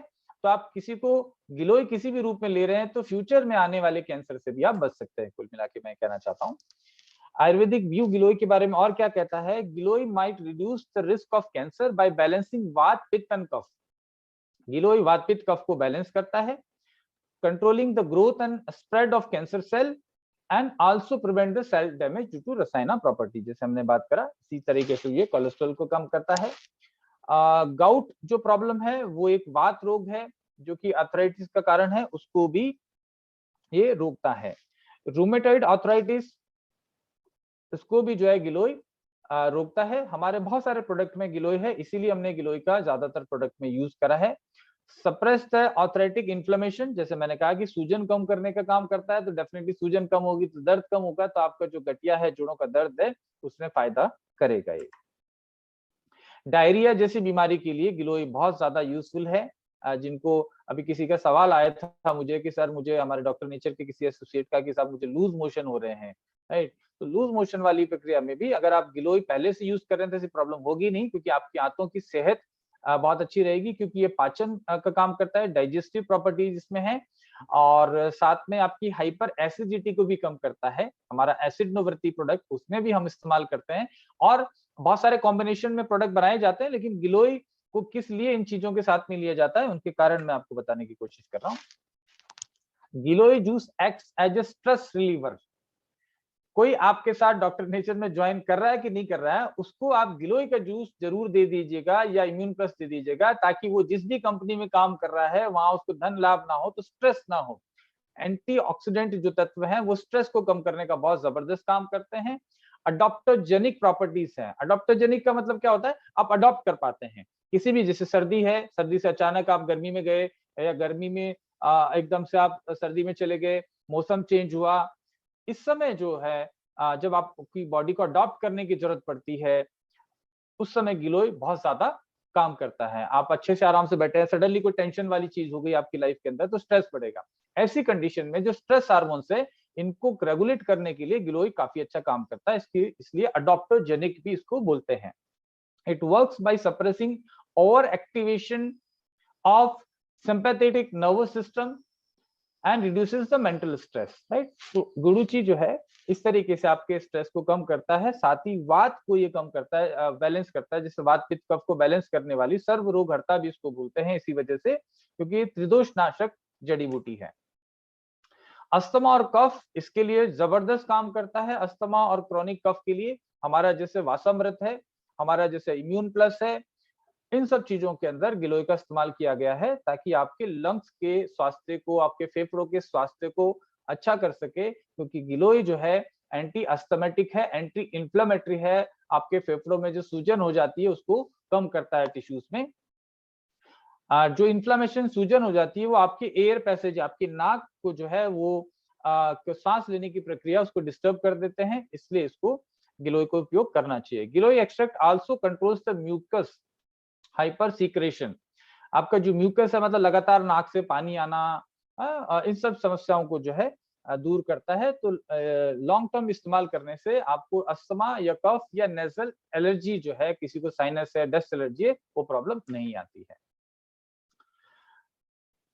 गिलोय जो है कफ से रिलेटेड जो भी प्रॉब्लम है, क्योंकि उष्ण वीर्य प्रकृति है, थोड़ा सा उष्ण है, मतलब आपको ऐसा नहीं कि इससे गर्मी हो जाएगी, लेकिन ये कफ को कम करने के लिए इसकी प्रॉपर्टी है। और जैसे मैंने बताया, इसको बार बार रसायन बोला जाता है। गिलोय आई साइट के लिए भी बहुत अच्छा है। अब लोग देखिए, आप गिलोय एंटीऑक्सीडेंट क्या क्या काम कर सकते हैं, इसमें एंटीऑक्सीडेंट है, इसकी वजह से ये आपके आईज में रेडनेस या लालपन, सेंसेशन, कोई एलर्जी हो गई, इचिंग, खुजली जैसी चल रही है, तो गिलोय बहुत ज्यादा काम करता है, क्योंकि इसकी रोपन प्रॉपर्टी है, हीलिंग की प्रॉपर्टी है, ये हील करता है। हेयर लॉस, बाल झड़ना भी कम कर रहा है गिलोय। अब समझिए, एक सारा ओवरऑल पैकेज है। Giloy helps to control hair loss and dandruff because of its katu, pungent and kashaya astringent nature. ये सब मैंने ग्रंथों से लिए हुए, कोई भी मेरा लिखा हुआ नहीं है। तो हेयर लॉस को भी कम करने के अंदर गिलोय का बहुत ज्यादा यूज है। तो कई लोग मुझे पूछते हैं कि साहब आपके बाल जो है क्यों नहीं झड़ते हैं, तो मुझे खुद नहीं मालूम एक्चुअली में कितने लीटर गिलोय पी गया होगा।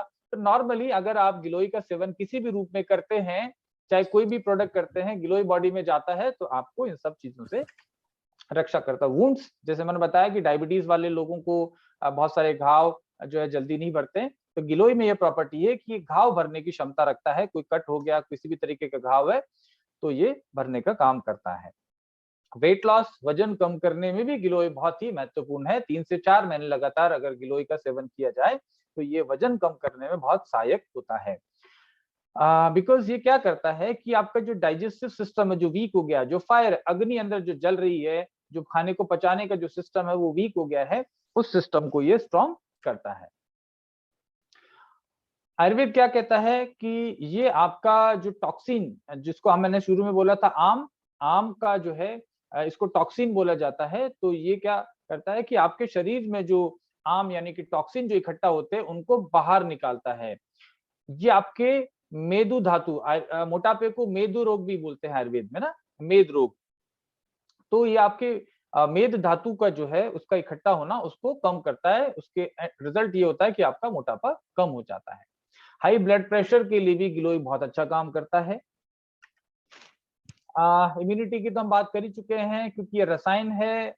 रीजुनोवेशन यानी कि नए कोशिकाओं का निर्माण करता है, कोशिकाओं के डैमेज को बचाता है, तो आपकी ओवरऑल हेल्थ को आपको प्रोटेक्ट करता है। वायरस, बैक्टीरिया, सब तरह के संक्रमण को रोकता है। तो जो कम्युनिकेबल डिजीज है, जो एक व्यक्ति से दूसरे व्यक्ति में फैलती है, उन चीजों को भी कंट्रोल करता है, जैसे कि कोरोना के केस में आप देख पा रहे हैं, क्योंकि एंटीवायरल प्रॉपर्टी इसकी है। श्वसन से संबंधित आपकी सांस से जितनी भी रिलेटेड समस्या है, उस सब के लिए गिलोय एक बहुत बड़ा काम करता है, क्योंकि एंटी माइक्रोबियल है, आपके फेफड़ों की क्षमता को बढ़ाता है, इन्फ्लेमेशन को कम करता है। इस तरीके से गिलोय जो है, गिलोय स्किन के लिए भी बहुत अच्छी है, राइट। हम सबसे पहले सिम्टम देख रहे थे कि अगर आप बीमार हैं तो आपकी स्किन थोड़ी खराब होने लगती है, तो आपको हमेशा युवा बनाए रखने के लिए, आपकी स्किन की इलास्टिसिटी को बढ़ाए रखने के लिए बहुत सारे लोग कोलेजन की बात करते हैं। आजकल प्लांट कोलेजन काफी चल रहा है इंटरनेट के ऊपर, 5-5 हजार रुपए के प्रोडक्ट आते हैं 100 ग्राम के प्लांट कोलेजन के नाम पे। तो अब यहाँ पे आप देख लीजिए कि गिलोय जो है प्लांट कोलेजन का बहुत बड़ा स्रोत है, राइट। मॉडर्न साइंस बोल रही है इसको। आयुर्वेद की भाषा में गिलोय जो है एस्ट्रिंजेंट है, रोपन हीलिंग प्रॉपर्टीज है, तो ये डिजीज फ्री स्किन लेने में मदद करता है। आपकी स्किन जो है लंबे समय तक युवा रहती है, ये गिलोय का फायदा है। अब गिलोय एक्चुअल में कौन कौन से प्रोडक्ट हैं डॉक्टर नेचर के जिसमें उपयोग किया जाता है। गिलोय के फायदे हमने देख लिए, गिलोय एंटीऑक्सीडेंट है, गिलोय ऑक्सीडेशन को रोकता है, ये सब चीजें। लेकिन गिलोय किस किस चीज में इस्तेमाल किया जाता है उससे आप समझेंगे। शुगर बैलेंस जूस, जैसे हमने बात करी, गिलोय अकेला भी डायबिटीज को कंट्रोल करने, डायबिटीज के रिलेटेड सिम्टम्स यानी कि घाव नहीं भरना, पेशाब ज्यादा आना, किडनी खराब होना, उन सब चीजों को कंट्रोल करता है। तो हमने शुगर बैलेंस में और बहुत सारे हमारे जड़ी बूटियां साथ में है, लेकिन गिलोय भी एक मुख्य जड़ी बूटी के रूप में वहां काम कर रही है। गिलोय का कंसंट्रेटेड एक्सट्रैक्ट के फॉर्म में इसको लिया जाता है। बाकी तो हम आगे बात करेंगे उसमें और क्या क्या जड़ी बूटियां हैं, लेकिन आप समझ लीजिए जब 5, 7, 8 जड़ी बूटियां है उसमें से अकेला ही ये बहुत भारी है, बाकी तो कुरकुमिन भी है, आपका करेला है, जामुन है, गुड़मार है, मेथी है, बहुत सारी चीजें। लेकिन शुगर बैलेंस प्रोडक्ट में गिलोय हमारा इस्तेमाल किया जाता है। व्हीट बार्ले ग्रास जूस जो है उसमें तुलसी, हल्दी और गिलोय ये भी उपयोग किया जाता है। बहुत सारे लोग समझते हैं कि व्हीट बार्ले ग्रास में व्हीट और बार्ले ही है, लेकिन ये प्लस है। प्लस में क्या है? तुलसी, हल्दी और गिलोय। तो गिलोय के जो बेनिफिट मैंने बताए वो सब आप बेनिफिट यहाँ पे आपको मिलते हैं और इसका रिजल्ट तो आप देख ही रहे हैं। तो आयुर्वेद इसका मतलब जो ग्रंथों में लिखा है वो गलत नहीं लिखा, क्योंकि आप रिजल्ट देख रहे हैं कि व्हीट बार्ले ग्रास क्या काम करता है, तो हमारे ऋषि मुनियों ने सही लिखा था, वो हम प्रूव कर रहे हैं। कल्प अमृत जूस ये मेरा फेवरेट प्रोडक्ट है और हमारे के शर्मा जी हैं जो कि डायरेक्टर जनरल बीएसएफ से की पोजीशन पे रह चुके हैं और बहुत ही आपका आशीर्वाद मुझे मिलता है। आपका के शर्मा साहब का बहुत ही फेवरेट जो प्रोडक्ट है कल्प अमृत है और तकरीबन मुझे याद नहीं 9-10 साल से ज्यादा हो गए, प्रतिदिन 365 दिन इस प्रोडक्ट का सेवन करते हैं और बहुत अप्रिशिएट करते हैं। वो कहते हैं ये प्रोडक्ट अमृत है, डेफिनेटली, क्योंकि नाम ही कल्प अमृत है, अमृता का उपयोग किया गया है। तो डेली यूज के लिए अगर आपको फिलहाल कोई समस्या नहीं है या गिलोय से संबंधित जो फायदे लेना चाहते हैं तो कल्प अमृत का आप उपयोग कर सकते हैं। बहुत ही एक्सीलेंट प्रोडक्ट है। हमारा व्हीट बार्ले ग्रास के बाद में अगर कोई प्रोडक्ट मेरे से पूछें तो कल्प अमृत हमारा जूस बहुत ही इफेक्टिव है, आपको डायबिटीज को रोकेगा। जिनकी डायबिटीज अभी ठीक हो गई है हमारा शुगर बैलेंस जूस लेके, तो आगे वो कुछ महीनों तक कल्प अमृत जूस ले सकते हैं अपनी डायबिटीज को मेंटेन करने के लिए, ओवरऑल यंग बने रहने के लिए। नीम गिलोय जूस, अगर आपको ज्यादा मात्रा में किसी संक्रमण से आप प्रभावित हैं, आपको इन्फेक्शन हुआ है या कुछ इस तरीके की चीजें हैं, स्किन की प्रॉब्लम है, तो आप नीम गिलोय जूस का इस्तेमाल करें, क्योंकि साथ में इसमें नीम का एक्सट्रैक्ट भी है और तुलसी भी है। Wellness daily juice multi purpose product है, जैसे आप जानते हैं बहुत सारी जड़ी बूटियां इसमें, लेकिन गिलोय अकेली भी इसमें जो अपना काम कर रही है, इसलिए इसको गिलोय को लिया गया है। स्टेमिना प्लस, आपकी ओवरऑल स्टेमिना बढ़ाने के लिए हमने इसको गिलोय का उपयोग किया है बाकी सब जड़ी बूटियों के साथ में। एसिड नो वृत्ति सिरप जो एसिडिटी को कम करती है, हमने गिलोय के बारे में पढ़ा, आपके डाइजेशन को, दीपन और पाचन का काम करती है, आपकी उपापचय क्रिया को, मेटाबॉलिज्म को, पाचन की शक्ति को बढ़ाती है और एसिड को कम करती है, क्योंकि वात पित्त कफ तीनों को बैलेंस करने वाली है। पित्त की वजह से एसिड बढ़ता है, तो एसिड वृत्ति सिरप में बाकी तमाम जड़ी बूटियां हैं लेकिन गिलोय भी उसमें से एक है। फेमिकल्प, जैसे हमने बात करी, फेमिकल्प जो है महिलाओं से संबंधित सारे रोगों में फायदा करता है, यूट्रस की जितनी भी प्रॉब्लम्स है। आज भारत के अंदर तकरीबन 57% जो है महिलाओं को यूट्रस से रिलेटेड प्रॉब्लम्स हैं, उसमें फेमिकल्प बहुत अच्छा काम करता है, जिसको फेब्रिसिस है, यानी कि बोलते हैं कि यूट्रस को निकालना पड़ेगा जी, गांठ हो गई, तो इनिशियल स्टेज पे वो फेब्रिसिस स्टार्ट होता है और धीरे धीरे वो गांठ बन जाती है, बाद में कई बार वो कैंसर का रूप भी, जिसको यूट्रस कैंसर बोलते हैं। तो फेमिकल्प आपको कोई प्रॉब्लम नहीं है, लेकिन अगर आप 25-30 साल से ऊपर की एज हैं तो आप एटलीस्ट साल के अंदर 2-3 महीना जरूर इसको ले सकते हैं, आपकी ओवरऑल हेल्थ को फ्यूचर में आने वाली बीमारियों से रोकने के लिए, क्योंकि गिलोय इसमें है तो आपकी इम्यूनिटी भी बढ़ाएगी, खांसी, जुकाम, बुखार, ब्रेस्ट कैंसर भी होने के खतरे कम होते हैं। यकृतजीत सिरप में भी हम लोग गिलोय उपयोग करते हैं, जैसे मैंने बताया, क्योंकि आपको अल्कोहल की वजह से जो कोशिकाओं को डैमेज होता है, कोशिकाएं आपकी नष्ट हो जाती है, कार्य क्षमता कमजोर हो जाती है, तो लीवर की कोशिकाओं को एक्टिव करने में बाकी तमाम लगभग 35 जड़ी बूटियों के अलावा गिलोय भी उसमें एक है, तो बाकी सब मिलकर बहुत अच्छा काम करते हैं। वासामृत सिरप, जैसे मैंने बताया, रेस्पिरेटरी जो हेल्थ है, आपके फेफड़ों का स्वास्थ्य है, आपकी प्रतिरोधक क्षमता है, जीवाणु, कीटाणु, विषाणु नाशक है, तो वासामृत में गिलोय का उपयोग किया जाता है। किड प्लस बहुत ही अच्छा प्रोडक्ट है, इवन बड़े भी ले सकते हैं। देखिए, हमने पढ़ा गिलोय एसिडिटी कम करता है, गिलोय ब्रेन के जो टॉक्सिन है उनको कम करता है, यानी कि टॉक्सिन कम होगी तो मेमोरी अच्छी होगी, आपकी टोटल याददाश्त अच्छी होगी, मस्तिष्क का स्वास्थ्य अच्छा होगा, और विषाणु नाशक है, यानी कि जो वायरस है, बैक्टीरिया है, तो आपके बच्चों को बहुत ही टेस्टी, क्योंकि उसमें एप्पल भी डाला हुआ है, राइट, उसके अंदर स्ट्रॉबेरी भी डाला हुआ है, उसमें ब्राह्मी भी है, शंकुष्पी भी है, विदारी कंद भी है, अश्वगंधा भी है। इन सब चीजों के बारे में जब प्रोडक्ट के बारे में बात करेंगे तो डिटेल में करूंगा, लेकिन फिलहाल अभी गिलोय के गुणों की वजह से अगर आपने बच्चों को आप प्रतिरोधक क्षमता बढ़ाना चाहते हैं और चाहते हैं कि और हेल्दी रहे, तो इसके लिए आप किड प्लस जरूर दीजिएगा, क्योंकि आयरन का बहुत अच्छा सोर्स है। Plate booster tablet, plate booster tablet में गिलोय का उपयोग किया गया है, तो गिलोय के सारे बेनिफिट हैं। ये भी आप जो है, जिसको डेंगू है, चिकनगुनिया है, मलेरिया है, इवन कैंसर है, इवन कोविड है, ऐसी समस्याओं में भी प्लेट बूस्टर टैबलेट का उपयोग करना चाहिए। इससे आपको बहुत सारे लाभ मिलेंगे। ओवरऑल इम्यूनिटी को बढ़ाता है, नॉट ओनली प्लेटलेट बल्कि टोटल आपकी इम्यून सिस्टम को स्ट्रॉन्ग कर देता है। गिलोय टैबलेट में तो ऑब्वियसली गिलोय है ही है। तो अभी तक का सेशन ये रहा। मैं एक बार टाइम देख लेता हूँ, 9:36 हो गया है, तो लगभग लगभग समय हो गया है। लेकिन मेरे पास एक और जड़ी बूटी है, एक बहुत अच्छी चीज है स्प्रेलुना। तो मैं कोशिश करता हूँ कि 5 मिनट में फटाफट इसके बारे में आपको बता दूं। अगर ओवरडोज हो जाए तो बता दीजिएगा, हाथ खड़े कर दीजिएगा, तो डोज कम कर देंगे, कल भी ले सकते हैं। लेकिन मेरे पास चूंकि 3 ही दिन का मैंने समय लिया है, तो मेरे पास बहुत सारे हैं, लगभग लगभग 450 स्लाइड्स मेरे पास अभी बचे हुए हैं जो अगले 2 दिन में कवर करने हैं। तो कल देखता हूँ उनमें से क्या क्या लेना है, क्या नहीं लेना। अभी लास्ट फटाफट 2 मिनट में इसको खत्म करता हूँ, उसके बाद हम लोग क्वेश्चन आंसर लेंगे। कुछ सवाल ऑलरेडी आ रहे हैं, तो मैं अंशुल से रिक्वेस्ट करूंगा कि वो चैट बॉक्स में एक बार हम देखेंगे। तो मैं 2-3 मिनट के बाद क्वेश्चन आंसर लेना शुरू करूंगा। अभी सबसे पहले बात कर लेते हैं जल्दी से स्प्रेलुना। स्प्रेलुना को सुपर फूड बोला जाता है। जैसे गिलोय एक जबरदस्त रामबाण है, जबरदस्त हथियार है, वैसा ही स्प्रेलुना जो है बहुत ही ज्यादा पौष्टिक है। इसको super food of the earth बोला जाता है, इस पृथ्वी का सबसे बड़ा सुपर फूड बोला जाता है। इसमें अगर आप पौष्टिक तत्वों की बारे में बात करें तो हम कैल्शियम, जैसे हम जानते हैं कि हड्डियों की मजबूती के लिए अच्छा है, तो दूध से 14 गुना ज्यादा कैल्शियम स्प्रेलुना में होता है।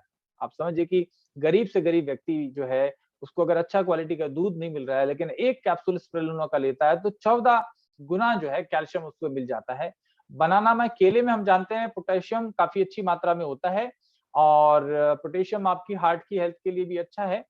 लेकिन दुर्भाग्य से आज जो हम केले खा रहे हैं उसमें कितना पोटेशियम होगा नहीं मालूम, बिकॉज बहुत सारा उसको पकाने के लिए केमिकल यूज किया जाता है। लेकिन 4 गुना पोटेशियम होता है स्प्रेलुना में, अगर आप केले से तुलना करें तो। उसके अलावा अगर आप हम लोग बचपन से सुना है कि भी पालक जो है बहुत आयरन का अच्छा स्रोत है, लेकिन पालक से 9 गुना ज्यादा आयरन स्प्रेलुना में पाया जाता है। उसके अलावा प्रोटीन की बात करें तो हम आपका दही है, योगर्ट है, उससे 2 गुना ज्यादा प्रोटीन है, और जो गाजर है उससे 2 गुना ज्यादा विटामिन ए है। उसके अलावा फाइबर की बात करें तो जो ओट्स है उसमें काफी फाइबर रिच होती हैं, पेट के लिए बहुत अच्छी होती हैं। लेकिन स्प्रेलुना में ओट्स से 4 गुना ज्यादा फाइबर होता है। ऐसे बहुत सारे न्यूट्रिएंट हैं, इसलिए इसको स्टोर हाउस ऑफ न्यूट्रिएंट भी बोलते हैं। स्पिरुलिना है क्या आखिर? बहुत सारे लोगों को ये मालूम नहीं होगा, लेकिन स्पिरुलिना बेसिकली पानी पे उगने वाली एक शैवाल है, एक तरीके का। इसको साइनोबैक्टीरिया बोलते हैं बेसिकली साइंटिफिक भाषा में। ब्लू ग्रीन एल्गी, BGA भी बोलते हैं। ये पानी के ऊपर पैदा होती है। जबरदस्त सोर्स है एंटीऑक्सीडेंट। आज हमारी सारी जो कहानी एंटीऑक्सीडेंट के आसपास ही घूम रही है, इसलिए मैंने एंटीऑक्सीडेंट के बारे में आज बात कर रहा हूँ। तो ये बहुत अच्छा सोर्स है एंटीऑक्सीडेंट का, जो कि ऑक्सीडेटिव डैमेज जैसे गिलोय रोकता है उसी तरीके से। कि इसमें कुछ और विटामिन और मिनरल्स हैं इसमें जो पोषण देने का काम करते हैं। इसमें फाइटोसाइनिन्स होते हैं, जो कि इसका जो स्प्रेलुना का जो ब्लू ग्रीन कलर है, नीला और हरा जो कलर है, वो भी इन फाइटोसाइनिन्स की वजह से होता है। जैसे मैंने बताया था कि ऑक्सीडेशन की वजह से आपकी डीएनए और आपकी कोशिकाओं को नुकसान होता है, तो उसको ये रोकता है। और जैसे कि एंटीऑक्सीडेंट काम करते हैं, इन्फ्लेमेशन को कम करते हैं और कैंसर और अन्य बीमारियों से रोकने का काम करता है। इसके अलावा जो बैड कोलेस्ट्रॉल, टोटल कोलेस्ट्रॉल को कम करता है, स्पेशली बैड कोलेस्ट्रॉल को कम करता है, ट्राइग्लिसराइड्स को कम करता है, ब्लड प्रेशर को रोकता है, और जो एलर्जीज हैं, मतलब जो नजला जिसको बोलते हैं एलर्जिक, उसको ये कम करने में बहुत ही ज्यादा फायदेमंद है। जिनको लगातार छींकें आती है, नाक बंद रहता है, इचिंग सी होती है, वो लोग अगर लगातार स्प्रेलुना लेते रहेंगे तो उनको ये प्रॉब्लम कम होगी।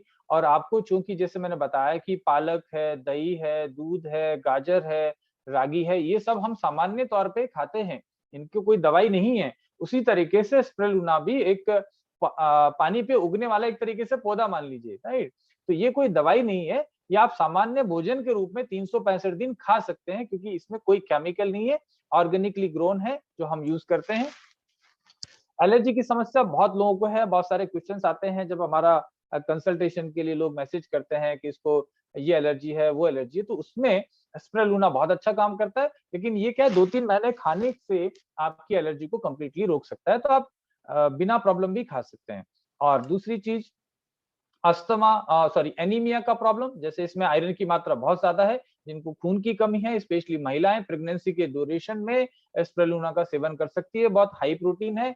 जो लोग जिम में जाते हैं, एक्सरसाइज करते हैं, स्टेमिना बढ़ाना चाहते हैं, उन लोगों के लिए भी बहुत अच्छा है, बिकॉज ये मस्कुलर स्ट्रेंथ को बढ़ाता है।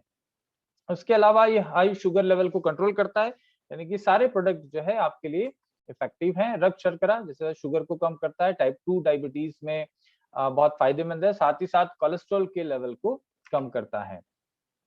एक और अच्छी चीज है भारी धातुओं को का विषहरण। ये हमारे शरीर में बहुत सारे टॉक्सिन, बहुत सारे भारी धातु, जैसे कि हमारे जो पेस्टिसाइड है, फर्टिलाइजर है, उनके साथ में बहुत सारे विषाक्त तत्व, इवन गंदे पानी के साथ में बहुत सारे हैवी मेटल्स जो हमारे शरीर में चल जाते हैं, आर्सेनिक्स जैसे जो कैंसर का कारण है, तो उसको हमारे शरीर से निष्कासित करने में स्प्रेलुना का बहुत बड़ा फायदा है। अब आर्सेनिक तो आप और हम सब लोग डेली खाते ही हैं, बल्कि हवा में आर्सेनिक कभी काफी ज्यादा है, तो वो हमारे सांस के थ्रू जाता ही है, तो हमको कैंसर होने के चांसेस पूरे बने हुए रहते हैं।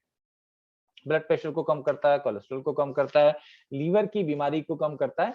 और हमारा जो स्प्रेलुना प्लस जो कैप्सूल है, बहुत लोगों को शायद नहीं मालूम होगा, स्प्रेलुना प्लस का मतलब है स्प्रेलुना साथ में कुरकुमिन, दो चीज है। कुरकुमिन बहुत इफेक्टिव है, बहुत सारी बीमारियों के बारे में हम बात कर चुके हैं जब मैं कुरकुमिन के बारे में पहले बात कर रहा था, लेकिन आगे हम बात करेंगे। तो इसलिए इसका उपयोग बहुत फायदेमंद रहेगा। यकृत, लीवर से रिलेटेड जो प्रॉब्लम है, कैंसर का खतरा कम करता है। साइनस, जैसे मैंने बताया कि एलर्जी और जितने भी जुकाम से रिलेटेड समस्या है, उनमें बहुत अच्छा काम करता है।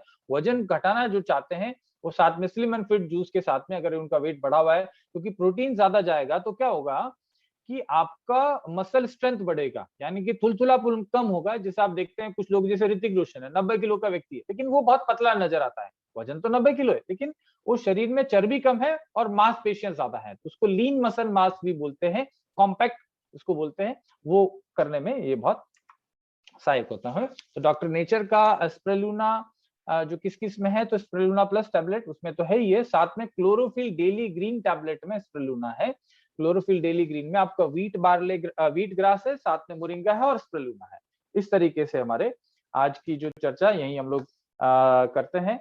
अब हम सवाल ले सकते हैं, तो स्लाइड को हम मिनिमाइज करके हम लोग 10, क्योंकि मुझे कोई समस्या नहीं है, मैं तो रात्रिचर हूँ, नॉक्टर्नल हूँ, मुझे रात में 12-2 बजे 1-2 बजे तक काम करने की आदत है। आप लोगों को अगर कोई समस्या नहीं है तो हम बात कर सकते हैं।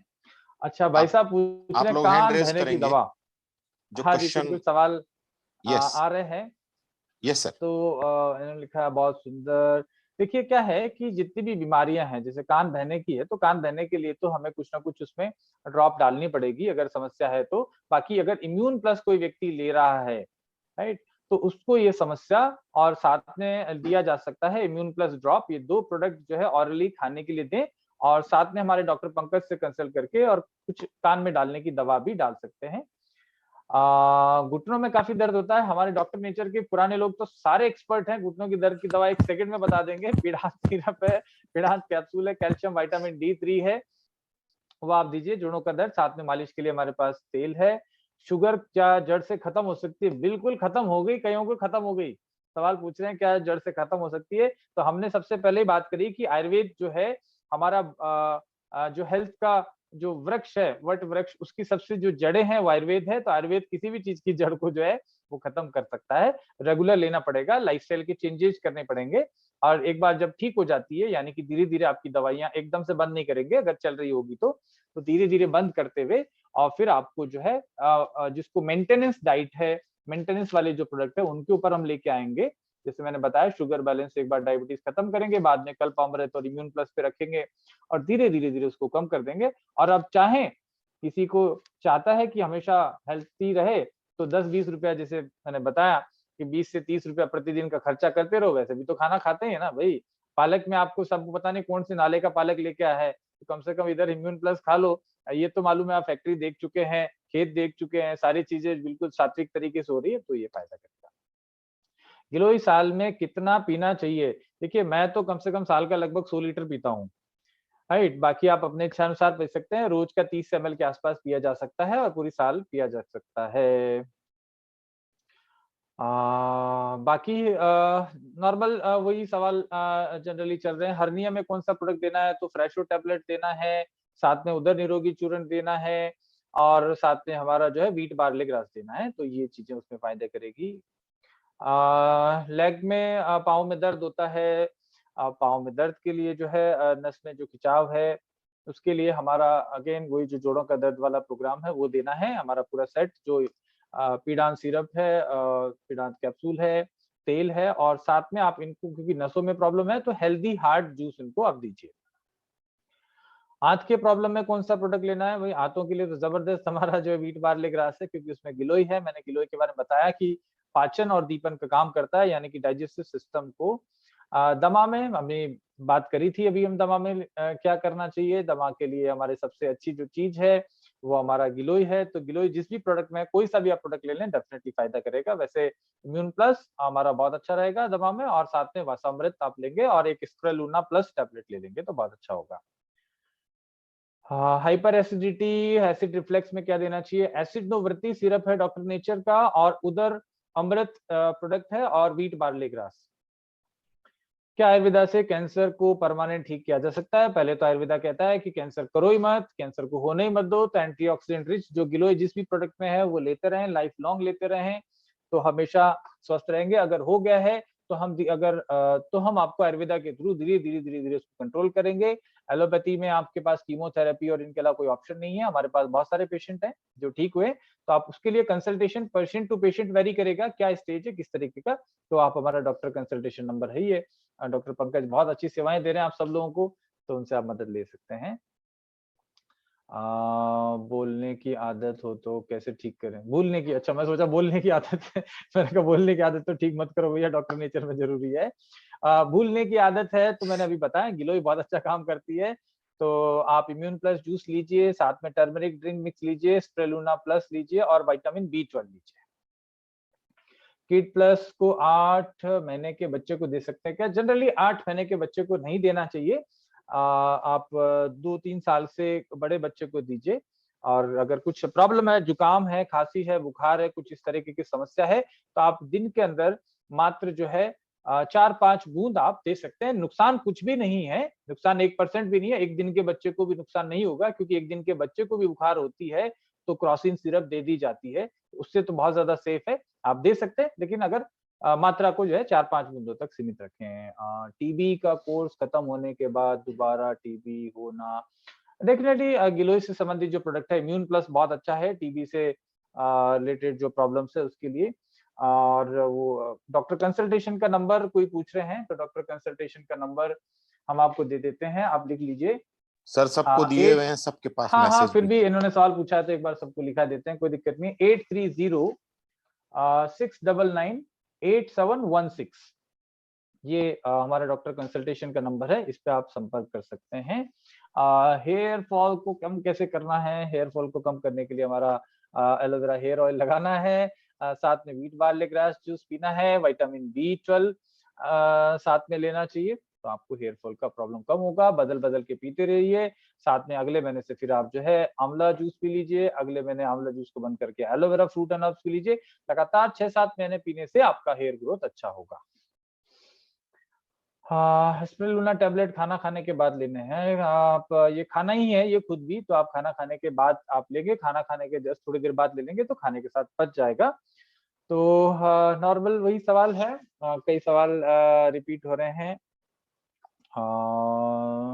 यूट्रस की सूजन में क्या देना है? देखिए हमारा फेमिकल्प जो है सिरप है यूट्रस के लिए बहुत अच्छा है और साथ ही साथ उसके व्हीट बार्ले ग्रास भी आप जूस दीजिए तो यूट्रस का प्रॉब्लम सॉल्व हो जाएगा। लिकोरिया की प्रॉब्लम है उसके लिए भी हमारा फेमिकल्प है, साथ में हमारा इम्यून प्लस है और व्हीट बार्ले ग्रास, ये 3 चीज़ लिकोरिया की प्रॉब्लम में देना चाहिए।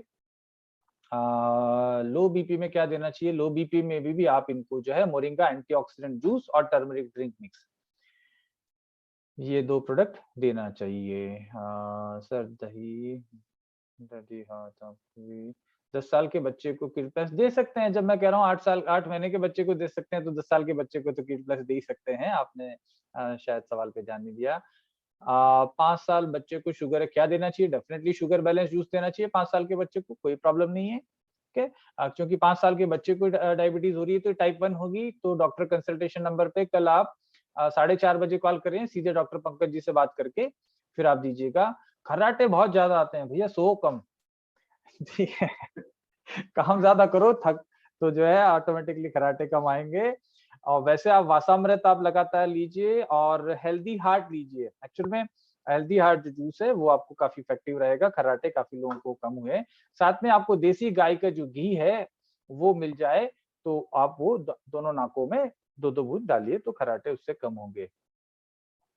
सो सब लोग कह रहे हैं thank you very much. And एक बीच में मैं सवाल देख नहीं पाया था, संगीता जी ने पूछा था, अगर अंशुल देख सकते हैं तो वो पूछ रहे थे कि शायद 2 प्रोडक्ट में क्या फर्क है।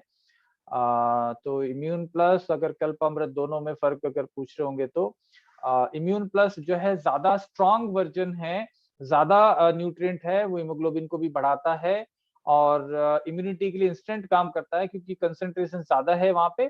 और जो कल्पामृत है वो डेली बेसिस पे पीने वाला प्रोडक्ट है, आप लगातार साल 2 साल 5 साल पी सकते हैं। उसमें गिलोय मुख्य रूप से है, एलोवेरा आंवला का कॉम्बिनेशन है। तो ये बेसिक फर्क है। चाहे तो आप दोबारा पूछ सकते हैं क्योंकि सवाल काफी ऊपर नीचे हो गया है। तो ये बेसिक है। तो मुझे लगता है कि अब सेशन क्लोज कर देना चाहिए। बाकी सवाल लगभग वही है। इंसुलिन को एक दिन में 4-5 बार लेता है, शुगर बैलेंस ठीक, डेफिनेटली शुगर बैलेंस आप दीजिए। साथ में जिनको इंसुलिन की प्रॉब्लम है तो इंसुलिन जो ले रहे हैं उनको आप इम्यून प्लस भी देना है, शुगर बैलेंस टैबलेट भी देना है और दिन में 1 बार टर्मरिक ड्रिंक मिक्स भी देना है। ये सारा देंगे तो ये इंसुलिन वाले पेशेंट को कंपैरेटिवली ज्यादा डोज हमको देनी पड़ेगी। गठिया के लिए वही है जो जोड़ों के दर्द के लिए काम में आता है। वैसे सारी चीजें ना किताब में हमने दे रखी है। आज मैंने सेशन किताब से हटके इसलिए लिया है ताकि किताब तो आपके पास है ही है। बाकी हमने देखा है कि ज्यादातर एसोसिएट्स के पास बुक नहीं है, राइट? क्योंकि जितने हमारे पास एसोसिएट हैं उतने एसोसिएट के पास बुक नहीं पहुंची है। तो आप बुक ऑर्डर कर सकते हैं, हिंदी की बुक अवेलेबल है हमारे पास, तो उसको आप मंगवा सकते हैं। और साथ सर में प्लान बुक भी आ गई है तो वो भी आप मंगवा सकते हैं। सर एक हाइपरटेंशन से रिलेटेड सवाल आया है, हाइपरटेंशन का। जी, हाइपरटेंशन के लिए विटामिन B12 एक तो देना है और साथ में हेल्दी हार्ट हमारा जूस है वो देना है। और आप इनको जो है कोई भी प्रोडक्ट जिसमें गिलोय है वो दे सकते हैं तो हमारा इम्यून प्लस बेटर रहेगा। अच्छा, एक सवाल आया है कि कल्पामृत और कल्पामृत एडवांस, एक्चुअल में वो कल्पामृत एडवांस ही है, कल्पामृत नहीं है। मैंने कल्पामृत शॉर्ट में बोला, प्रोडक्ट का नाम कल्पामृत एडवांस ही है। वृत्तिका हर्बोटेक में कल्पामृत आता है, लेकिन डॉक्टर नेचर में चूंकि चूंकि कुछ एक्स्ट्रा देना है तो कल्पामृत में 2-3 आइटम ही है, जबकि इसमें एक्चुअल में कंसंट्रेशन और नंबर ऑफ हर्ब्स जड़ी बूटियों की संख्या बढ़ाई गई है इसको और बेटर करने के लिए। और एक और चीज इसमें बहुत अच्छी है, केसर है।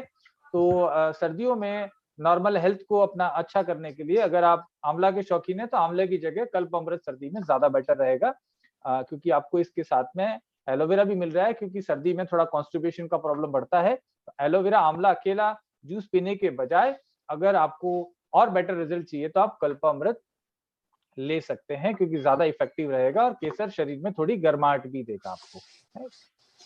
वासामृत को लगातार 6 महीने ले सकते हैं, डेफिनेटली 6 महीने नहीं 6 साल भी ले सकते हैं वासामृत को, कोई साइड इफेक्ट नहीं है। 6-7 साल आप भी ले सकते हैं। आपके लंग्स फेफड़े जो है ना बिल्कुल वज्र के जैसे हो जाएंगे, आप 50 किलोमीटर भी भाग जाएंगे तो आपको सांस नहीं खुलेगा, ऐसे फेफड़े हो सकते हैं। How to look young, young लगने के लिए तो सारे प्रोडक्ट खा लो डॉक्टर नेचर के, इकट्ठा करके रख लो। एक साथ जो है 5,000-10,000 बीवी का माल खरीदो और रोज उसमें से अलग अलग बिना सोचे समझे कभी 4 ये कभी 4 वो ऐसे खाओगे तो ऑटोमेटिकली अच्छा हो जाएगा। इसमें कोई डाउट नहीं, एंटीऑक्सीडेंट और न्यूट्रिशन मिलेगा तो आप खाएंगे। वैसे हमारा जो न्यूट्री सपोर्ट ड्रिंक मिक्स है वो काफी अच्छा रहेगा। Sir we are proud. एक सवाल है, और एक नोनी में और एक वैल्यू कितना है? नॉनी का और एक वैल्यू देखिए, और एक वैल्यू सिर्फ एक फंडा है, बेसिकली एंटीऑक्सीडेंट जो टोटल एंटीऑक्सीडेंट्स हैं वो ज्यादा इंपॉर्टेंट है, और एक वैल्यू इतना इंपॉर्टेंट नहीं है। फिर भी इसका और एक वैल्यू जो है 1.5 लाख है। बाकी आयुर्वेदा जो है प्रिंसिपल और एक वैल्यू के हिसाब से नहीं चलता क्योंकि ये सिर्फ नोनी नहीं है, एक्चुअल में उसमें बहुत सारे और तत्व हैं, मेडिसिनल जो इंग्रेडिएंट्स है वो हैं। शुगर बैलेंस खाने से पहले या बाद में? शुगर बैलेंस खाने से पहले लेना है भाई लोगों, इसको खाने से पहले लेना है। हाँ, अगर कोई हफ्ता में महीने में 1-2 बार भूल गए तो खाने के बाद भी ले सकते हैं, कोई प्रॉब्लम नहीं है। नहीं लेने से बेटर है कि खाने के बाद 15 मिनट बाद ले लें, लेकिन आप पहले। अच्छा, सर्टिफिकेट कब तक मिलेंगे? सर्टिफिकेट लगभग देखिए, हम न्यूट्रिशन एंटीऑक्सीडेंट की बात कर रहे हैं, इधर सर्टिफिकेट मिल रहा है। एंड सर्टिफिकेट जो है लगभग 2 से 3 दिन में डिस्पैच हो जाएंगे। यूनिवर्सिटी से हमारे पास आने के लिए रवाना हो गए। जैसे हमारे पास आते हैं, हमने एक जगह हमारे पास मंगा लिए और हम आपके मेजर सेंटर्स पे, जैसे बिहार की बात करूं तो ब्रजेश जी के पास भेज दिया जाएगा, यूपी में जो बड़े फ्रेंचाइजीज हैं या जो लीडर्स हैं उनके पास भेज दिया जाएगा। इसी तरीके से सभी स्टेट्स के लीडर्स के पास, अपलाइन के पास भेज दिया जाएगा ताकि आपको मिल सके। दूसरा, प्रीतम जी वैसे सबको इन्फॉर्म कर देंगे, लेकिन जब की बात सर्टिफिकेट की आ गई है तो अभी जो कोर्स था हमारा, दिसंबर माह का जो कोर्स होने वाला था यूनिवर्सिटी में, क्योंकि साल का पहला महीना है तो उनकी यूजीसी की जो ऑडिट रहती है, सरकार की जो ऑडिट रहती है एनुअल, वो ऑडिट एक्चुअल में उनकी आ गई है। तो जनरली वो जनवरी के फर्स्ट वीक में होना चाहिए था, लेकिन उन्होंने कहा कि उस समय ना होके और वो लेट हो गया। तो अभी उनकी ऑडिट चल रही है एक्चुअल में, तो इस वजह से कोर्स लेट हो रहा है। और अब हम चाहते हैं कि महीने के आखिरी में चूंकि क्लोजिंग रहेगी तो ना हो, तो हम फरवरी के पहले हफ्ता में, यानी कि 2 तारीख को हमारा ये रहेगा, 3 तारीख को डॉट एग्जाम स्टार्ट हो जाएगा। जो सेकंड वाला सर्टिफिकेट जो कोर्स है वो, और बाकी की सर्टिफिकेट आपको जल्दी डिस्पैच कर दिए जाएंगे। लीवर फैट के लिए यकृतजीत लेना है, पीट बार्ले ग्रास लेना है। तो सर हाँ जेपी जी। एक सवाल आया, लास्ट है। हाँ ये हाँ। तो नहीं तो सवालों का सिलसिला खत्म नहीं होगा। एक बंदा है जिसको 7 साल से सर दर्द हो रहा है, अच्छा जी। बस ठीक इतना ही है, है। देखिए सर दर्द हो रहा है, इसके लिए सबसे पहली जो चीज है वो हमको बॉडी के अंदर टॉक्सिन को कम करना है। जैसे हम बाद में बात करी कि ज्यादा जो ये फ्री रेडिकल्स हैं वो बनते हैं तो वो स्ट्रेस का कारण बनते हैं। तो हमें एक तो इम्यून प्लस जूस लेना है, और साथ में हमें लेना है विटामिन बी 12 और एस्प्रेलुना प्लस। ये 3 चीज अगर आप लगातार उनको देंगे, और थोड़े दिन के लिए आप व्हीट बार्ले ग्रास दिन में 1 बार दे सकते हैं, ताकि डाइजेस्टिव डिसऑर्डर से वो भी ठीक उनके हो जाए। तो व्हीट बार्ले ग्रास हो गया, साथ में आपका विटामिन बी 12 हो गया, स्प्रेलुना हो गया, ये कॉम्बिनेशन आप देंगे तो ये सब प्रॉब्लम दूर हो जाए। ये थैंक यू। नंबर सारे ब्रजेश जी ने शेयर कर दिए हैं। ये जी, नंबर का आप स्क्रीनशॉट अभी फिलहाल ले लें, बाद में अपने मोबाइल में जरूर स्टोर कर लें, ताकि स्टोर करा हुआ रहेगा तो आप इमीडिएटली कॉल कर सकते हैं और आपके एसोसिएट्स को भी फॉरवर्ड कर सकते हैं। डॉक्टर्स के thank you. Number, KYC dispatch, सभी के नंबर आ गए इसमें। या thank you sir. So sir thank हाँ। यू, थैंक यू, बहुत बहुत धन्यवाद सर। Super super super. अभी भी 373 लोग बचे हुए हैं, तो मैं इतना ही कहूंगा, 373 लोगों, डॉक्टर नेचर का नाम है, रिकॉर्ड तोड़ नेचर। कल की मीटिंग में 500 का आंकड़ा क्रॉस होना चाहिए। अगर आपको अपना बिजनेस बढ़ाना है, अगर आपको अपनी टीम की संख्या बढ़ानी है, अगर आपको, जैसा कि सर ने कहा कि आयुर्वेद के एक महा मिशन पे हम निकले हैं, तो प्लीज कल टाइम लेके आइए। जब तक सर का सेशन रहे हमें हिलना नहीं है, पूरा नॉलेज मिलेगा। तो कल 8:30 बजे फिर मिलते हैं, आप सब लोगों को लिंक मिल जाएगा। Thank JP you ji, sir. कल का यस सर। सेशन और बेटर होगा और या काफी इंफॉर्मेटिव होगा। आज मैंने बेसिक्स पे बात करी है, कल से हम लोग और प्रॉपरली हम प्रोडक्ट के बेनिफिट्स और किस तरीके से काम करते हैं, कौन कौन सा प्रोडक्ट क्या काम करता है, इस तरीके से हम कवर करेंगे। आज मैंने बेसिक्स इसलिए कवर करा ताकि हम, क्योंकि आगे बढ़ने से पहले ये चीज जानकारी जरूरी थी। और जी, कोविड या कोविड में क्या लेना है, या कोविड के बाद अगर आफ्टर कोविड क्या लेना है, एक सवाल आया, क्योंकि मेजर सवाल है, कोविड अभी चल रहा है। देखिए इस समस्या में सबसे पहला जो हमारा प्रोडक्ट रहेगा वो रहेगा इम्यून प्लस। इम्यून प्लस काफी इफेक्टिव है, क्योंकि उसमें कुरकुमिन भी है, गिलोय भी है, साथ में और बहुत सारे जड़ी बूटियां हैं। साथ में हर्बल वेलनेस टी सबसे इम्पोर्टेंट, इम्यून प्लस, उसके बाद हर्बल वेलनेस टी, बिकॉज उसमें भारत सरकार का जो बताया हुआ जो आयुष क्वाथ है वो भी है, और साथ में और इंग्रेडिएंट्स है, तो बहुत इफेक्टिव है। इंस्टेंट एंटीवायरल डोज का काम करता है, इमीडिएटली काम करता है। तो दिन में 2 बार आप उसका काढ़ा, उसकी आधी चम्मच एक कप पानी में, या 2 कप पानी में उबाल के उसका काढ़ा बना के छान के, साथ में शहद डाल सकते हैं आवश्यकता अनुसार, या टेस्ट के लिए नींबू भी डाल सकते हैं, अदरवाइज अकेला भी ले सकते हैं। तो 2 तो चीज ये हो गई। तीसरी चीज हो गई इम्यून प्लस ड्रॉप, ये 3 प्रोडक्ट।